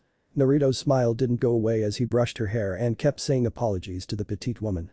Why didn't you come for me? I would have left with you if you would just given me the chance to decide. Loud sobs. I'm sorry, Soi-chan. I thought you had forgotten about me when I left you and Hasana-chan, I only wish that when you and I would meet again. You would remember Mezoi-chan. Soifin slowly raised her head and looked at Naruto with puffy red eyes. She sniffed as the tears ran down like a storm moving in a slow speed pace, as if the clouds were having a sugar crash. She placed her hands on Naruto's cheeks and pulled him into kiss which Naruto dominated her in, earning more blissful moans as their tongues continued to wrestle for dominance with Soifin loosing, although she gave up when their lips met. The two fell on the bed and stopped to catch their breaths. Soifin's eyes never changed and the tears never stopped flowing down her cheeks, but her sobbing has stopped completely as her breathing was hearable to Naruto. They stopped to look at each other for only just a few seconds. Then Soifin pulled Naruto's face and the two began to kiss again as they stripped one another of their clothes. 3.5 hours later. Then, sorry guys, but when I do my first lemon, I want it to be real special. Soifin's room was now a mess as clothes, shoes and other appliances were everywhere and the walls had massive cracks with the floor having some liquid that some would say is two different substances mixed together while other were separate. The only thing that remained intact was the bed along with its pillows and blankets and the door which showed just how crazy the last couple of hours must have been for the two in Soifin's room. The neighbors couldn't hold themselves and began to get under their underwear to relieve their sexual urges of busting down the wall and joining in the time Naruto and Soifin shared together, whilst the other neighbors that were 2 doors down from Soifin's room couldn't sleep and couldn't get rid of their frustrating eyebrow twitches or the urge to pull Soifin away from Naruto and discipline her about being a proper lady while wearing a Hanya mask of some sort. Lying in the blankets of the bed was a naked Naruto and an equally naked and exhausted Soifin with her breathing being quite hearable. Soifin just couldn't stop looking into those deep blue ocean eyes of Naruto and getting lost into them as if she was slowly descending down in a drowning ocean that was clearer than the deep blue sky of the world of the living. Naruto's smile came back and he pulled Soifin in for another kiss as she gave into Naruto's embrace willingly and submitted into the kiss as he dominated her. Soifin pulled out of the kiss, earning a playful grunt from Naruto and giggling in response. The giggling sounded very sweet and warm to Naruto's ears as he could say her giggling is as sweet as the honey the best bees can produce and reserve carefully. She stopped her giggling and whispered into Naruto's ear. I feel so untouched that I want you so much and that I just can't resist you. It's not enough to describe how much I miss you. I love you so much that I can barely hold myself when I am alone. How can I hate you when it was you who showed me how to feel and how to love someone and know how it feels to have a precious person and cherish them with all that you have. I never forgot about Yaoven when I was with Yuruchi-sama. She was always jealous about someone else other than herself always being in my mind. What I'm trying to say is that it's so hard to hate you when I'm so crazy about you. Naruto-kun can, will, and always love you no matter what you put me through. Naruto-kun. Naruto sighed nothing for just a brief moment but smiled again and whispered in her ear. Soy-chan, you sometimes say things that catch me by surprise and sometimes even make my heart skip a bit, but that's what makes me love you even more than I ever had before. Soy-chan, I love you. The two kissed one last time, and Soifin said, when you decide to retrieve Yuruchi-sam, I want you to send me there. I need to punish her for looking at you in a way I didn't come to be pleased with. Tuckles, slow your roll, Soy-chan. Your boldness might get you hurt someday, and I won't be there protect you, you know, said Naruto. Soifin playfully glared at Naruto and replied, I'm a captain-level Shinigami, and I will be even stronger than that in a couple of months with some training, and with the help of that orb of yours. I'm quite sure I will be able to bring down Yuruchi-sama along with her using Shunko. So don't underestimate the jabroni beaten, pie eaten, trailblazing, eyebrow raising, fast in a fight, quick on a word. Naruto covered her mouth as he playfully glared back and said, don't ever Naruto means ever say his catchphrases, make your own. Naruto removes his hands from Soifin's mouth and Soifin giggles, then laughs as Naruto joins her laughing at the silly moment they had. The laughing died down, and the two allowed sleep to take over as Soifin rested on top of Naruto with her head on his chest. Here, we find two men standing on a balcony of a luxurious palace next to one another, looking at the moon with complete and still silence. The one man, who had black hair wearing white robes and a pair of tree-made sandals, turned and looked at the man standing beside him with a scowl that showed utter hatred that was lower than anything ever to be dug in the ground, no matter what it may be. The second man, with white hair wearing gold and red robes with a circle full of rings within it, also turned to look at the black-haired man with a stoic expression, angering the black-haired man even more than before. Growls, you idiot. What did you say, Ashura? I growl, you idiot. Do not speak to me in such disrespectfful manner. You are disgracing my teachings when you raise your voice to your superiors. Speak properly or I will smite you where you stand, young one. Shook his head and glares at him. I told you to kill him when he first entered Soul Society. Through that Senkaman, but Yao, you were too much of an imbecile to listen to a warning when it is said directly to you. It's no wonder why that grandmother of a cock. Slap. The black-haired man touched the cheek where he was slapped and glared at the silver-haired man with Ryatsu in his stare, but immediately fell on one knee when the white-haired man dropped his massive and superior Ryatsu on the black-haired man, who had a little trouble breathing. If I ever hear you speak of her in any form or way again, you will never have that pencil of a disgusting little penis licked or touched ever again, you insect. Spits in his face. I let that boy live because he didn't pose as a threat to Soul Society at first, but that demon whore of a so fell for him and helped him to become an even more bigger threat to all of us with the help of my mother, more than the Hollow, Quincy and Wandenreich have ever been. He won't be that much of a threat as long as I stand. When the war commences, I will confront him and try to give him a satisfying deal worth of control over Soul Society, so he may do as he pleases with the place under my command still. But if that cannot help, Heidi will put his jabroni beating Now I'm speaking in the same tone as him. Get me the royal cloth and holy water now. He glares on last time before he stood up and walked away. He removes the spit from his face and says to himself, your so-called plan will only enrage him when he finds out. He is more set on destroying that precious creation, as you so rightful say it, and stop you from feeding that damn piece of trash that you made from my brother's Ryuryoku and life force. And for the sake of that bitchin' grandmother of Minesi, hope he kills Yaotu-san. He walks into a shadow as the light dies down. To be continued. Anyways, when I was looking through the stories I have here on the site, I decided to take a lot at this particular one for no good reason, and right then and there the fire in my soul switched right back on. Sato Uzumaki, if you are reading this, bro, I wanna thank you again for letting me adopt this story from you, bro. It seems this one reminded me of my humble days starting as an amateur here in the Naruto archives, and since then, this fic has been the stone where I will curve my legacy into or something like that. But thanks anyway, man. Now before you guys get to the reading of the chapter, hey, don't just skip the end. I'm talking here, there are some things that I need to address. Firstly, I have decided to correct all, and I mean all the mistakes I made in this fic, and I have removed or rather replaced some ideas I had, starting with the harem. The list hasn't changed, but the harem has officially become incredibly massive, with the current list being a short list of the said massive harem. Not every girl in this massive harem will get screen time, and lemons will only happen to the women on the short list of the harem, so please bear with me on this one. The harem is massive mainly because of 3 shows being Attack on Titan, Sekirei and Hellsing involved, and no. There is no female Alucard here. I'll be doing that in some other fic. Anyways, the villains of this fic are yet to be decided because I think that was one of the reasons why I didn't continue this fic or get lost trying to continue it. Another reason was designing Zanpakutos for the Narutoverse people and making up some villains for the fic, but after this chapter, I will be brainstorming some ideas with my brother SCARFACE 101, Brahma God, Cuddly Cat and Samhae no TSUTSUK, hopefully some other friends and colleagues I have. Red Reaper of Murder, if you are reading this, that means you as well, my friend. Your reputation on being epic has shown me you can think up some wild shit, so hit me up on PM if you are reading this, bro. Now then, this chapter isn't that long, but I will make a promise to make longer ones later in the future. Now enough talk, let's get this show on the goddamn road. 11 months later. In Karakura town, just in one of the hotels that could be located in the business side of town. Walking up the stairs is a tall pale-skinned man dressed in white sandals with red socks at his feet, a pair of blue jeans, a white shirt with a red swirl on it, and on top of all the clothing is a black cloak with a red cloud pattern on it, and he has a pair of black shades hiding his eyes from view. The man's face is normally heart-shaped without any mass on his cheeks, and he appears to have neck-length red hair with the edges cut short and a flock of hair covering his hidden right eye. The red-haired man, carrying some groceries of his own, took the stairs up to the last floor of the hotel, then reached his destination as he walked up to the door and knocked on it 3 times. "You may enter," was the response he got from a feminine voice inside the suite. He entered the suite while closing the door behind him and placed the groceries at the kitchen and walked into the living room to find one gorgeous-looking woman sitting on a single-person white couch, reading a scroll with a parrot on her right shoulder and white bunny on her lap, as a small table could be seen in front of the beautiful-looking woman having a green tea-filled teapot and 2 small drinking cups used for drinking green tea.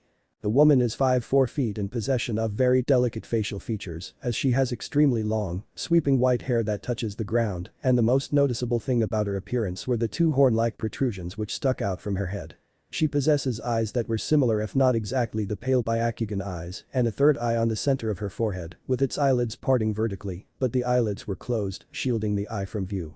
Her eyebrows were cut very short and she wore a dark shade of lipstick on her lips and a dark shade of nail polish on her long fingernails. For clothing, the woman has no shoes on, showing her clean feet with regular black tights on her lower body, with her upper body not covered at all, but she has a long elegant red rose pattern and white kimono on top held by a red sash, adored with all sorts of strange symbols on it, as the kimono is slightly left open at her chest, giving her D-cup breasts good cleavage as the nipples of the said breasts could be seen through the kimono silk fabric. The red-haired man sat down on a white single-person chair opposite to the woman before him as he said to the woman, "Good morning, Kaguya-sam, I have bought us groceries for the week with the money I made from my occupation as an officer of the law, and I was able to get you more of the rare carrot cake you crave so much." "Thank you, Nagato-kun. My deepest apologies for putting you through all that trouble, but Japan isn't exactly good on pastries, and the only place I know that is renowned chefs for my kind of taste is America. But all things aside, how has the new occupation been? I take it as learning experience for you," the lady identified as Kaguya said. Clear throat, for the long and short of it, it seems this society has decided to try and balance the good and bad in this world. As long as crime exists, this gives a general purpose to justice. Corruption in the system is highly inevitable, but this corruption also keeps the minds of all those wondering and ignorant citizens of what's going at ease per se. Peace is found somewhere in all of this by the normal naked eye, but in my eyes, it all seems to be one gigantic blur, Nagato answered as he sat down permanently on the opposite couch to Kaguya's and poured some green tea into an empty teacup and drank. Kaguya looked down to the white rabbit and brushed the top of its head as she said, "I see. Well, humanity hasn't always been perfect, Nagato-kun, and as you can see, they have learned that real power is control, and for this control to kept in place, they have to use it wisely while trying to put the people's mind at ease that such power isn't being abused in any way or the said power being in the wrong hands. There might be bigots who do get caught red-handed or found out, and some other citizens have grown a bogus third eye of some sort, showing them what goes on behind the curtain as they make conspiracy theories based on aliens, demons and angels, along with other fantasy folk giggles, but I am to blame for most of their silly theories after all." Nagato kept silent for a moment then replied, "In most ways yes, but on a personal note, I think we need to face reality as it is, Kaguya-sama. Ever since I had met you right after Kurohime's return from my cousin Naruto Uzumaki, there has always been a number of questions in my mind that I had not asked you this entire time being with you here in Karakura town. If you are going to ask me who is the father of my 2 sons, then forget it. Glares, I was an empty-headed individual back then, and I was desperate to have children of my own." "That wasn't the question, Kaguya-sama," Nagato said. "The question is, did you separate yourself from the holy tree after getting sealed into the moon, and what happened to the rest of your clansmen?" Kaguya froze for a brief 3 seconds then looked down to her feet with a heavy sigh as she looked back up to Nagato and replied. "Well, if you must know, the answer to the first question starts like this: I have no clue as to how the afterlife itself was formed and who created all those dimensions. My son Hagoromo discovered Soul Society before his death, as I have discovered Hukomondo."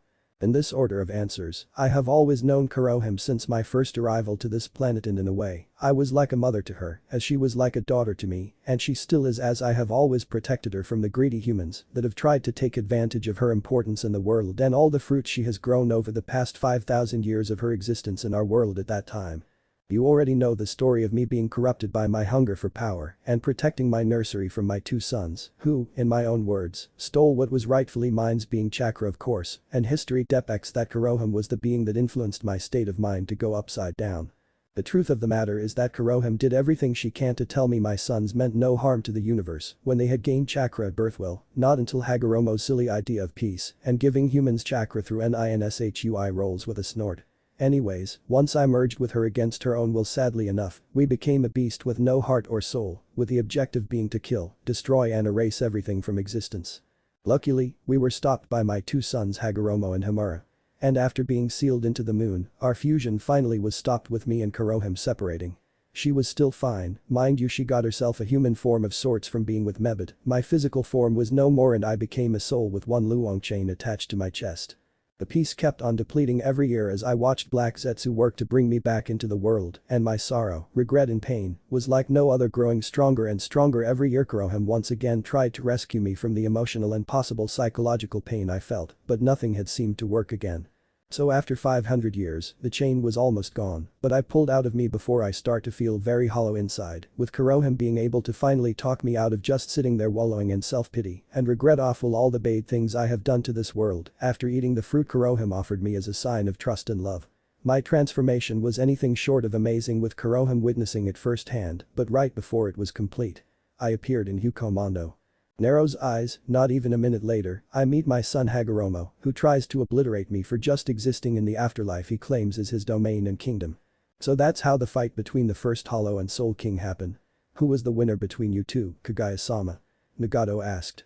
Kaguya smiled as she replied, I ran away before he could use his last resort on me, as the fight was getting extremely good, but I did manage to steal his seal, or rather the first king's seal, which allowed me to recreate my old body to absolute perfection and cloaking it carefully so he couldn't find me no matter the technique or technology used, just in case he found out I am alive and well living amongst humans. He believes he won the fight, of course, while losing his first weapon in the process.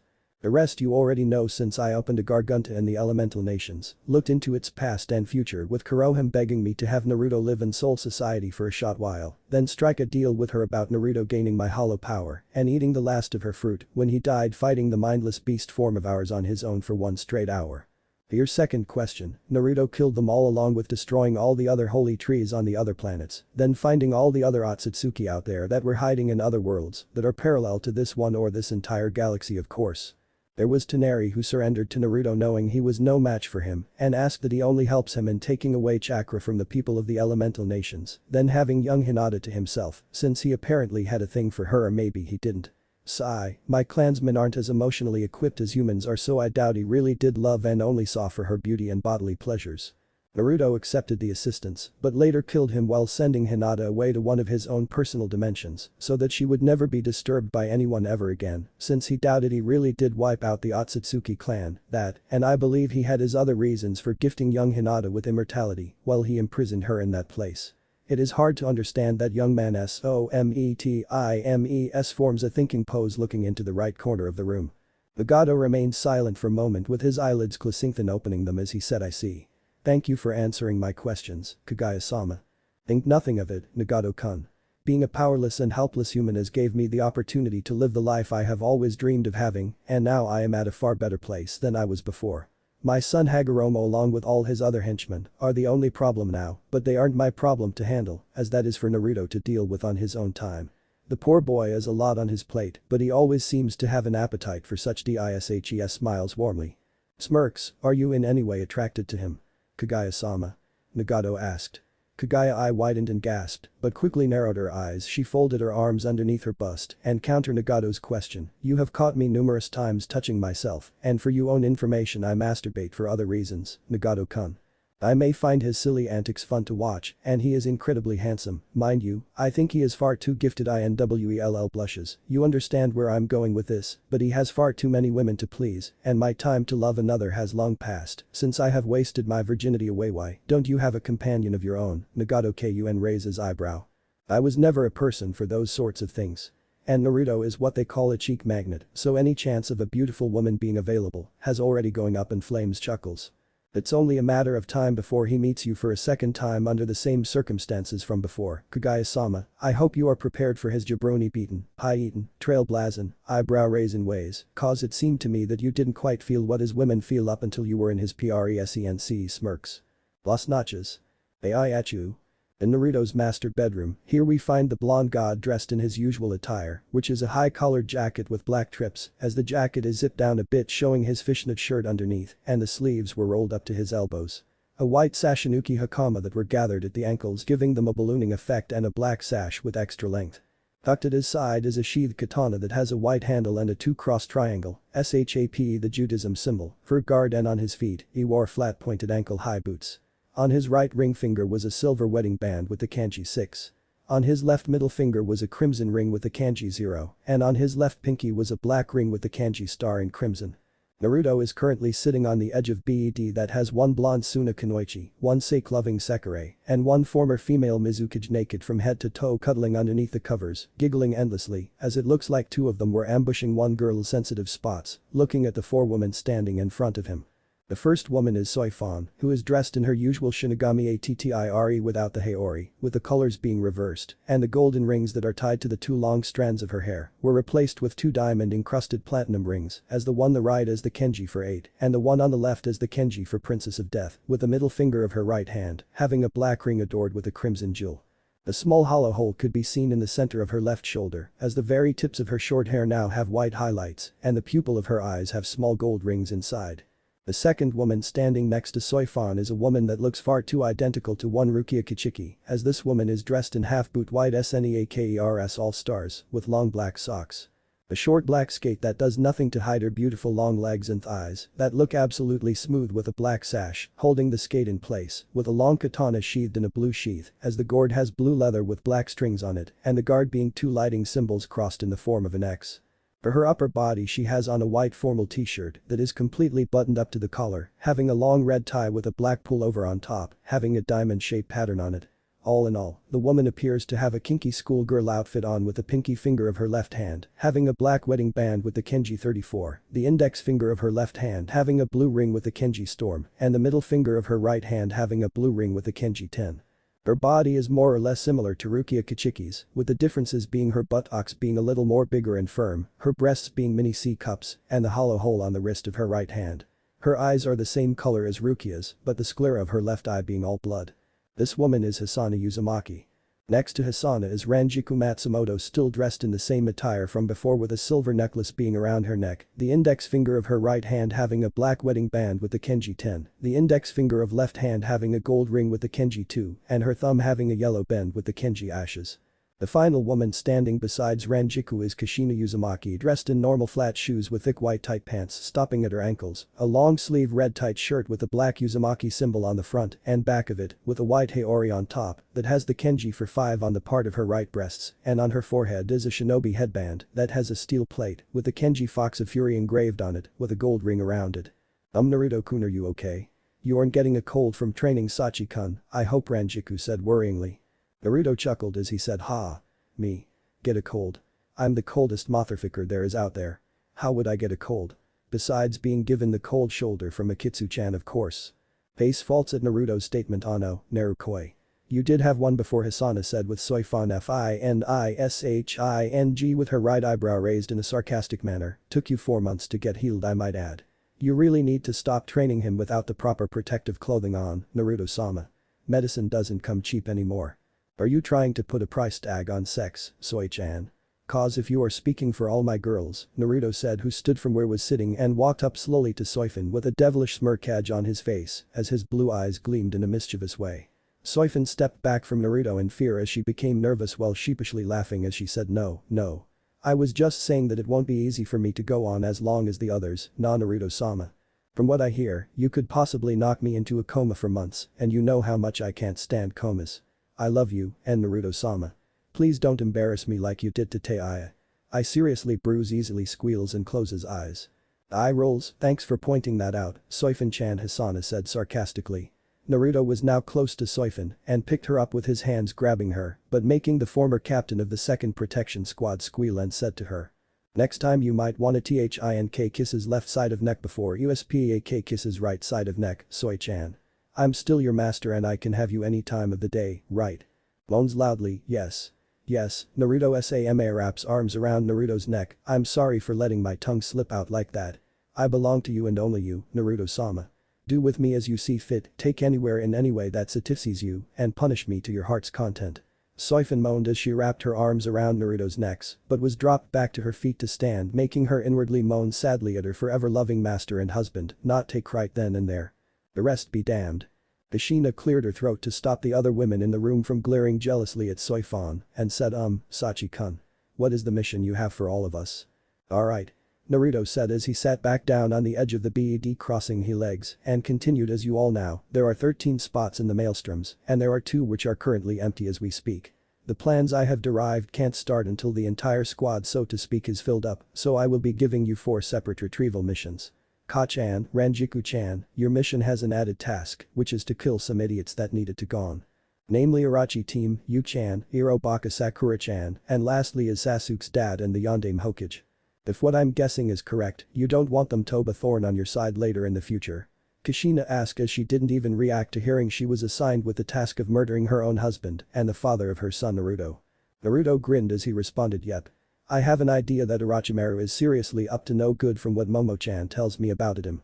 Put aside that Kabuto is still alive and under that Genjutsu Itachi placed him under, I already get strong shivers from knowing he is the 3rd seed officer of Kuritsuchi's squad. Yeah, I just got another shiver anyways. I am entrusting you, Ka-chan, to hit all of them silently, but you can eliminate in a way you see is necessary, as long as you don't make noise about us just yet. Matsumoto-chan, I'm assigning you to talk to Tsu-chan and retrieve her for me also silently, Sachi tells me you two are pretty tight, so I'm sure she'll listen to you if she still has doubts about me in some way. If there is anyone who wants to come along, you can bring them with but be cautious. Hi, Naruto-kun. And I can tell some thoughts are stimulating your mind right now about me, and One-chan raises eyebrows playfully while playing with breasts, Ranjiku grinned as she gave a salute with her large breasts jiggling in her step, but Hisana sighed tiredly as she murmured boob jobs. More boob jobs for Naruto-kun's manhood. How can this get any more perverted? By wearing white ropes as underwear, that's how. Naruto-kun likes all sorts of crazy things. You should know by now, Hisana Soifin said with Hisana blushing why yeah. I didn't know he liked using my feet that way up until yesterday and his tongue is suo. Naruto then turned his attention to Soifin and Hisana who immediately stopped sighing together blissfully with blushes planted on their faces, then said for you two, your mission works into 2 ways. Hisana-chan will be leaving with Ulquiorra on the day I finally decide to let the Gate 13 know about me still being around. All you need to do Hisana-chan is make a nautical entry with Ulquiorra and I'm dead sure that Kid Ichigo along with his friends will pitch up to see the commotion. As that is happening, Soi-chan will knock Kisuke down a few pecks and talk to Yori-chan so she can impersonates Darth Vader come to the dark side and be a Sith warrior. Sai, have you been watching Star Wars again, Narukoi? You do know you're too old for that kind of stuff, right? Hisana said. Naruto sweat dropped at her comment but quickly contoured with a grin says the girl who is over 100 years old wearing a school uniform. Uo and Matsumoto whispered in Hisana's ear with the said woman blushing as she said it's a fashion statement.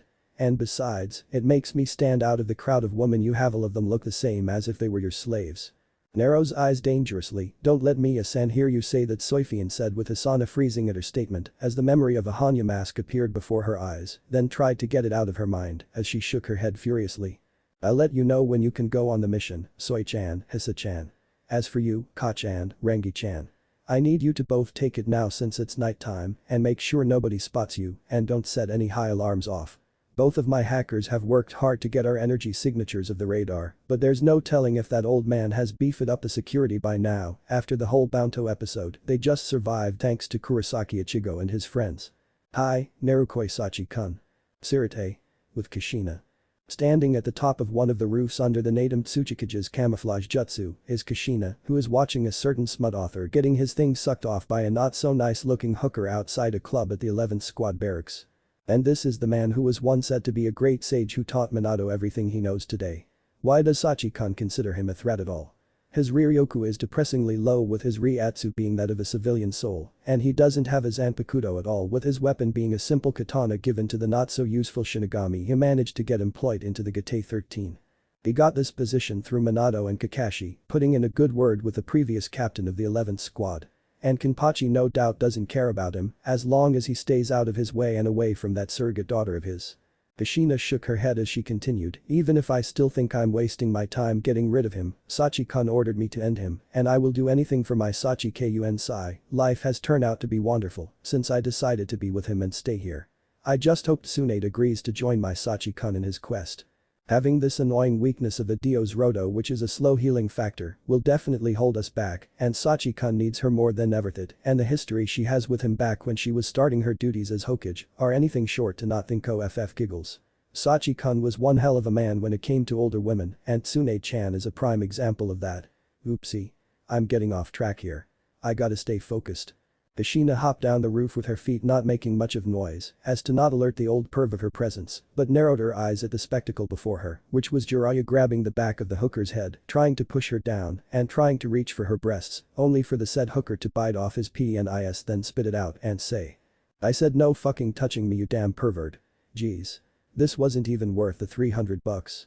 Jiraiya's voice became high-pitched as he screamed at being castrated so harshly and tried to grab the girl by her hand forcefully, only for his arm to be cut right off his shoulder by some invisible blade. Aya. Jiraiya screamed in pain with the hooker being too shocked at first, then screaming in fear as she ran off from whoever or whatever was maiming the infamous Icha author. Who is there? Show yourself Jiraiya shouted. He blinked his eyes once and widened them at the sight of Kushina looking down at him with her hair waving around in the form of 9 tails. Just as he was about to scream out for help and alert anyone around the area, Kushina kicked him hard at his crotch repeatedly as she said. Kick. This is for peeping on me when I was 16. Kick. This is for peeping again on me when I slept with that prized student of yours. Kick. This is for deciding to neglect my son when you clearly promised that you would take care of him and tell Tsunade about him. Instead you decided to take a piss on that promise and focus on that crappy smut and fuck whores all day every day. Kick stumps head hard. And that is for all the bad things you have done to me when I was a child and my Sachi-kuni know everything, you perverted bastard. Slice. Kushina, in a fitting rage, sliced off Uriah's head right of his shoulders, then sighed blissfully to herself as she said, I've waited for 30 years to do that. I hope all the women out there can rest easy now knowing someone won't be perverting around HERE sweat drop. I take that back. Matsu-chan has just became the pervert queen because of this meh. I choose her peeking on me getting screwed by Sachi-kun any day over this lowly piece of filth. Kushina hopped away again and flew into the sky as she was looking for her next target to kill. She flew down to the roof of a mansion and reactivated her camouflage jutsu to cloak her entire form as soon as she landed. The roof actually has a sunroof, so Kushina quickly took a peek to see one Sasuke Uchiha now dressed in regular Shinigami clothing with his father Fugaku dressed in a suit and tie. Just when Kushina was planning on getting in and taking the 2 accursed Uchiha out, another presence makes itself known in the room. Damn it. Maiko-chan's son Itachi is here. I'll just have to wait until he leaves, I hope, Kushina said as she listened in on the conversation happening amongst the 3 Uchiha. How did it go, Tusan? Sasuke said. Not well, son. This has been the 10th time I have tried to get our clan registered in this wretched place. But with Central 46 gone, all of Soul Society's council occupations and decisions and go to the Satecho Genrisai Yamamoto, that blabbering old fool won't agree, no matter how much I tell him about our clan's history, treasures and great value. Fugaku said. Itachi with a look of indifference, looked at his father and said, that's where you are going wrong. What? Fugaku said. You have seemed to forget that Soul Society has recorded all the history of the elemental nations. From the clan wars to the formation of all the hidden villages and the shinobi wars along with who started them, who ended them, and lastly, who were the ones that caused the most damage in terms of killing lives bad or innocent, committing unforgivable crimes and all the above going into the individuals that come from the families and clans that have done the above. The Taudo over there is the main reason why the clan won't be registered. Sasuke widened in surprise at what Itachi said but he stepped over to him furiously, grabbed him by the collar of his shirt and pushed him to the wall as he said, you know nothing about what I have done. All of this wouldn't have happened if you didn't. Sasuke. Fugaku yelled. Leave Itachi out of this clan's massacre was not his fault, but my grave mistake of believing the only way I could become Hokage was planning a coup against Asandame. Your mother warned Mebet. I didn't listen over the fact that she was taking care of that insolent son of Minato's, Fugaku said. Sasuke stood silent for a moment and let go of Itachi, who fixed his collar while saying to Fugaku, and look where she is now. She is with a man she has always dreamed of being with, put aside the fact she first cared for Naruto when he was still 5 years old. Again, Itato is to blame for Kasan's current predicament. Don't you dare say I'm the reason she ran off with the dope. Sasuke glared.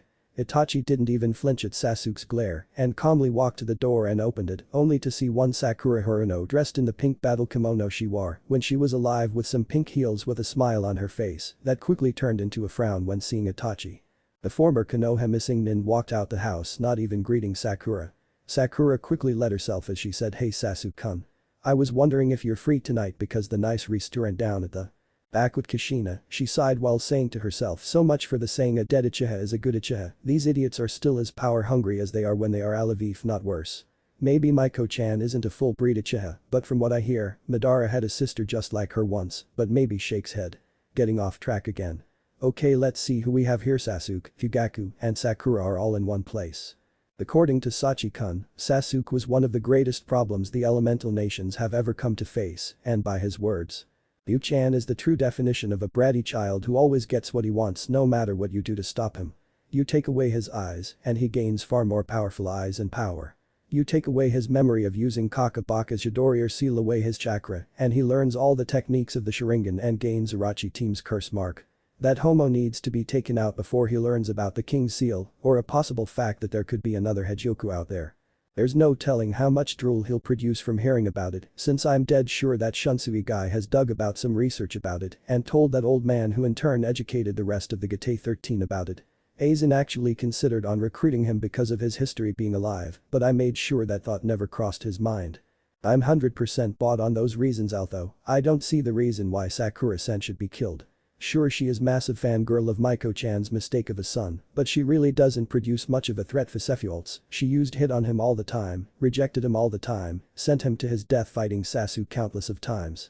And used him for her own selfish gain and never appreciating anything he has done for her on pretending to be friends with him for her own crazy fangirlish reasons, and she never thanked Sachi-kun for saving her life more than 4 times and saving the world by getting rid of her stupid crush, which she kept on believing was under the influence of either Orochimaru, Madara or someone else she could find to blame. Long story short, she's Sasuke's contingency plan if anything bad is to happen to him. It's a good thing Maiko-chan made her have an abortion. Alright then. Kushina created a kunai with 10 explosion seals tagged to it via yin release, then she hopped up into the air making a hole in the roof and threw the kunai into the house through the sunroof. Sasuke perked up when he saw the tiles of the roof fall into the house, then heard something stab the floor. He quickly walked over it, only for his eyes to narrow, then eye widen as he said. "This can't happening, Aga." Boom. The entire house went up red and blue flames. Kushina looked back to see many of the officers of the 9th Division trying to take out the fire, with others using Tentakura to call for assistance while searching for any survivors of the fire, only for 3 skeletons to turn up after the fire was put out. Landing down to one of the apartments of Squad 12, Kushina closed her eyes and tried to sense just where exactly is Orochimaru. She opened eyes after 2 seconds, then preformed a sealess hinge, changing her look to a small tan-skinned naked boy with short black hair and blue eyes. I know this is too much giggles, but I have to see if this can actually work. A certain former Sannin and now 3rd Seed officer of Squad 12 was taking a quiet stroll through the streets of the 12th Squad barracks, and his thoughts were on an argument he had with his captain Mayuri Kuritsuchi. Well, it wasn't much of argument, as Orochimaru said, "Let's do this," with Mayuri saying, "You can kiss my ass," in a figurative way. The idea that Orochimaru suggested is that they try and make some sort of secret communication with Naruto Uzumaki, tell him to come with someone to a specific location with that someone being the former captain of the 10th Squad, then try and kidnap Toshiro so that they could do some experiments on the said son of Naruto in the hopes of finding out how Naruto has made it possible for a Shinigami to become a type of a rancor hollow that can use chakra.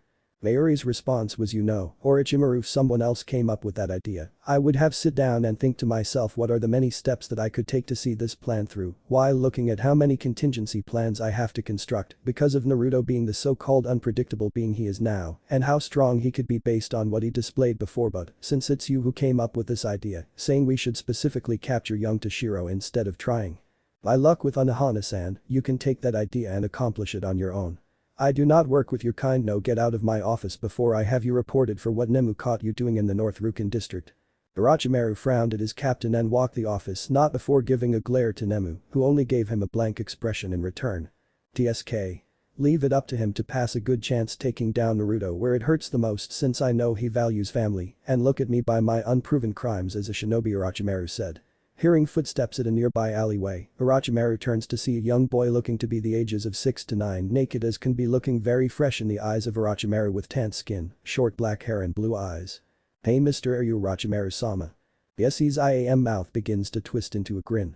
The little boy smiled brightly as he continued, my older brother Kabuto told me all about you, and he says you know how to take care of a little boy like me. My tummy has been aching so badly since I died and arrived here in this weird place, and this other little boy said I should come to you, since you helped him with his tummy problems. Will you help me, Orochimaru-sama? I promise I won't tell anyone what you will do to me. Bukukikukikuyases, I can, little boy. The little boy gestured Orochimaru to follow him into the alleyway, and without a second thought in mind, Orochimaru followed the boy into the alley with a grin, threatening to rip his face apart. Once Orochimaru was in the middle of the dark alley, he blinked in confusion as he tried to look for the little boy. Thinking it was just his imagination, Orochimaru turned to leave only to slice. Splat. Have his body split into two with his internal organs and blood making a mess all over the floor. Kushina laughed out loudly as she couldn't contain the laughter of knowing her prank on the said Pedo-sanin would work, but quickly contained herself with her laughter dying down and saying ooh wipes away tears, I can't believe he fell for that. Phew. Anyways, I need to Time seemed to have slowed down around Kushina, then everything came to a complete stop. For a minute she looked confused, then sighed the minute she heard Kushi-chan. The mother of Naruto turned to see Momo Hinamori dressed in the same flat shoes as her own and the standard Shinigami uniform, with the colors being REVERSED hers and Bakudo, tucked in the same position it normally is, with her hair still being tied into a single bun, but the only changes is the tattoo Kenji for fairy godmother being in the center of her forehead. The second middle finger of her left hand having a black wedding band with the Kenji 5 and the pinky finger of her right hand having a gold ring with green gems encrusted all around with the kanji 9. Momo was standing in the air but hopped down to Kushina and gave a warm big hug to her while saying I missed you so much, Kushi-chan. Not to mention that you weren't there this morning to see me cook the best fried rice chicken ever. Pouts, did you even eat my food when you came back? Naruto-sama says you smelled it and you did a face like this, makes it cringes. Kushina eye widened with a gasp while replying I did no such thing. I did eat your delicious food and I even had seconds. You can ask Musubi-chan since she was the one serving the food to me. Sachi-kun was lying to you, Momo-chan, and when we get home, I'm gonna find some way to prank him for hurting your poor feelings. Dadabane grins mischievously. Okay. But please don't prank Naruto-sama too hard, Kushi-chan. Whenever someone does something horrible to him, we all have to suffer a bad punishment. Pouts, and I hate it when Naruto-sama doesn't want to have sex with me. Stumps foot in the ground, Momo said while folding her arms and glaring playfully down to the ground, not even acknowledging that she has stepped on some blood and kidney belonging to a now dead Orochimaru. Kushina grinned at Momo while asking her Momo-chan what did me, Saraz, and Mia-chan tell you? Eye widens, then looks away from Kushina with a blush and not to talk about doing naughty stuff with Naruto-sama out in the open. Momo said. Exactly. And what did you do? Kushina asked. I said me and Naruto-sama are playing house in public. Kushina slowly caressed Momo's cheek soothingly while pushing strands of hair behind her ears and spoke, I'll discuss your punishment with Mia and Saraz later. What are you doing here, my little fairy? Momo's expression changed again to happiness as she replied to Kushina Naruto-sama sent me to tell you not to kill Minato Baka. He said he has other plans for him and he wants you to come back to stop the fight Annie-chan and Mikasa Wani-chan are having over who gets to clean Naruto-sama's bathroom and drink the white stuff that comes out of Naruto-sama's blush as well.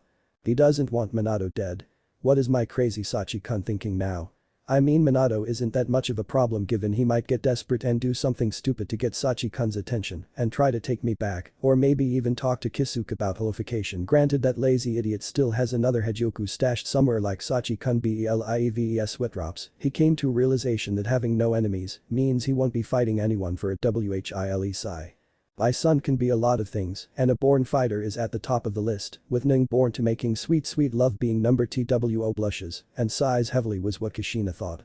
Kushina smiled again as she looked back to Momo and said okay then, we can go back home. And when did you learn to stop time for this long? After the Dio's ratification, me and Shiro-chan trained together. He was learning a lot of ice manipulation from Akitsuka-chan, and he needed my help by being able to slow down time for more than 3 months inside Naruto-sama's training dimension, or stopping time completely for a much longer time. Every time I did it, the time span got longer and longer. I can slow down and stop time for a whole year now. Momo smiled with a grin. Ashina giggled at Momo's expression of happiness, then held her close as she said to her. I'm proud of you, Momo-chan, and I'm sure Sachi-kun and Retsu-chan are proud as well. Now how about we go home so we can celebrate your success and help me prank Sachi-kun. Hi, Kushi-chan smiles and holds Kushina tight as they leave Soul Society in a swirling fire shunshin. In the 10th Squad barracks, mainly the captain's office, here we find one Tsunade Senju dressed in the formal Shinigami uniform with a captain's Haori on top, sitting on a lounging couch with a table in front of her having 2 saucers and 1 bottle of sake half drank. Tsunade sat up to pour the sake into one of the saucers, then relaxed again as she thought to herself. Back to square one, Tsunade. Working hours and hours and hours, signing papers all day, giving out orders to stubborn perverted men that can't look straight up to face, and getting no reward worthy of my hard work that pleases me. And to top it all off, the one person you care about is out there having the time of his life, and you should have left with him when you had the chance. Kami, I would do anything for Naruto to come back for me. I never liked this place since I got here. It feels like I'm at a boarding school being the always strict and take no shit teacher and the student at the same time. It somehow reminds of those times still being a Kunoichi under Sarutobi sensei during the 3rd War-Nope. I take that back. This place is much worse. And I don't want to get into the details of how messed up the whole setup is here. How can person call this place heaven when crime, corruption and poverty still exists here? Innocent people are suffering and dying all over the Rukan district, while anyone who is a Shinigami gets to live in paradise, watching those poor people work every day of their afterlives for peanuts that can't even feed the entire families. And when you get tempted to take something for your loved ones since you can't afford it, you go to prison for more than 20 damn years. Whose screwed up idea was it to bring prison into heaven? Some afterlife this is. I'm very sure a lot of people would want to be alive than living here for -+100 years. Mind if I join you, Tsunade? Sun turned to her right to see one Ranjiku Matsumoto sitting next her with her left barefoot underneath the knee of her right leg, and she was also sipping on sake through a white saucer just like her. Tsunade remained silent, not even being surprised at Ranjiku's sudden appearance, then turned away as she drank sake from her own saucer and said. When were you planning to tell me Toshiro Taicho was actually my godson's son? It was a surprise I was planning. I'm more shocked over the fact you didn't even see any resemblance between Sachi and Narukoi, Ranjiku replied. The shortness, the spiky hair, the short temper whenever someone calls him short, his addiction to a certain food, and that annoying density his father had before he met Anko and the rest of us back when he was alive. Tsunade said. How's life treating you, Tsunade? Ranjiku asked. Tsunade remained silent for a moment and spoke again as she poured the sake onto the saucer and drank like 10-year-old soy milk. Nobody told me being a captain was far worse than being Hokage. And you wonder why I never wanted to be captain? Ha. Ranjiku laughed. Yeah, well, I promised myself I would never have to sign anything when I died. I didn't see this pathetic lie of sweet paradise turning out to be life all over again. Ranjiku nodded to Tsunade's statement and said, I hear you there, sister. I certainly do. Tell you what. Let's say you ditch the Haori and come with me to your new paradisarial paradise this time. Really? Naruto-kun sent you here to get me? Tsunade asked with her expression changing to surprise with hope in her eyes. Ranjiku nodded in response as she replied, yep. He misses you a lot, Tsunade. In fact, all the women that know you and left with him that day miss you as well. He actually miss you as well, sis. Raises right eyebrow, oh yeah. You really miss me punching you through walls when you and Anko would try to seduce me into some lesbian action. Or when you tried to set up blind dates for me. Or when you always ditched your clothes to walk around commando. Tsunade asked. Laughs heartedly, I sure miss you for all those reasons. Why didn't you come along before when Narukoi gave you the chance? Tsunade sighed as she looked up to the ceiling, then sighed again as she replied, I wasn't thinking straight at the time. There was this one side of me happy to see my strong little maelstrom alive and kicking again, doing what he does best, which is being handsome, strong, always saying his crazy catchphrases and dancing like a Maranthan, being unpredictable. The other part of me was afraid of having losing him again, since after he died, I started thinking to myself that I pushed away another person precious to me all because of that stupid necklace and that dub Hokage dream, along with the fact that I didn't know if Naruto still cared about me the way he did when he was alive, since I wasn't there to stop him from facing the Jubi all on his own. Ranjiku rolled at Tsunade's answer, then took the bottle of sake and poured it on Tsunade's head. Tsunade didn't even react to this as she just said, I totally deserve this. Yes you do. You know very well that Naruto is anything but a man who abandons those precious to him. And the necklace. Come on, sis Ranjiku glared. He no. After that day, I trashed my house and I cried uncontrollably as the memory of him leaving wouldn't leave me alone. I couldn't believe I doubt him and his feelings for me like that, and you being here is proof that he still loves me more than anyone ever. Hasokay wipe sake off her face, I'm ready to go now.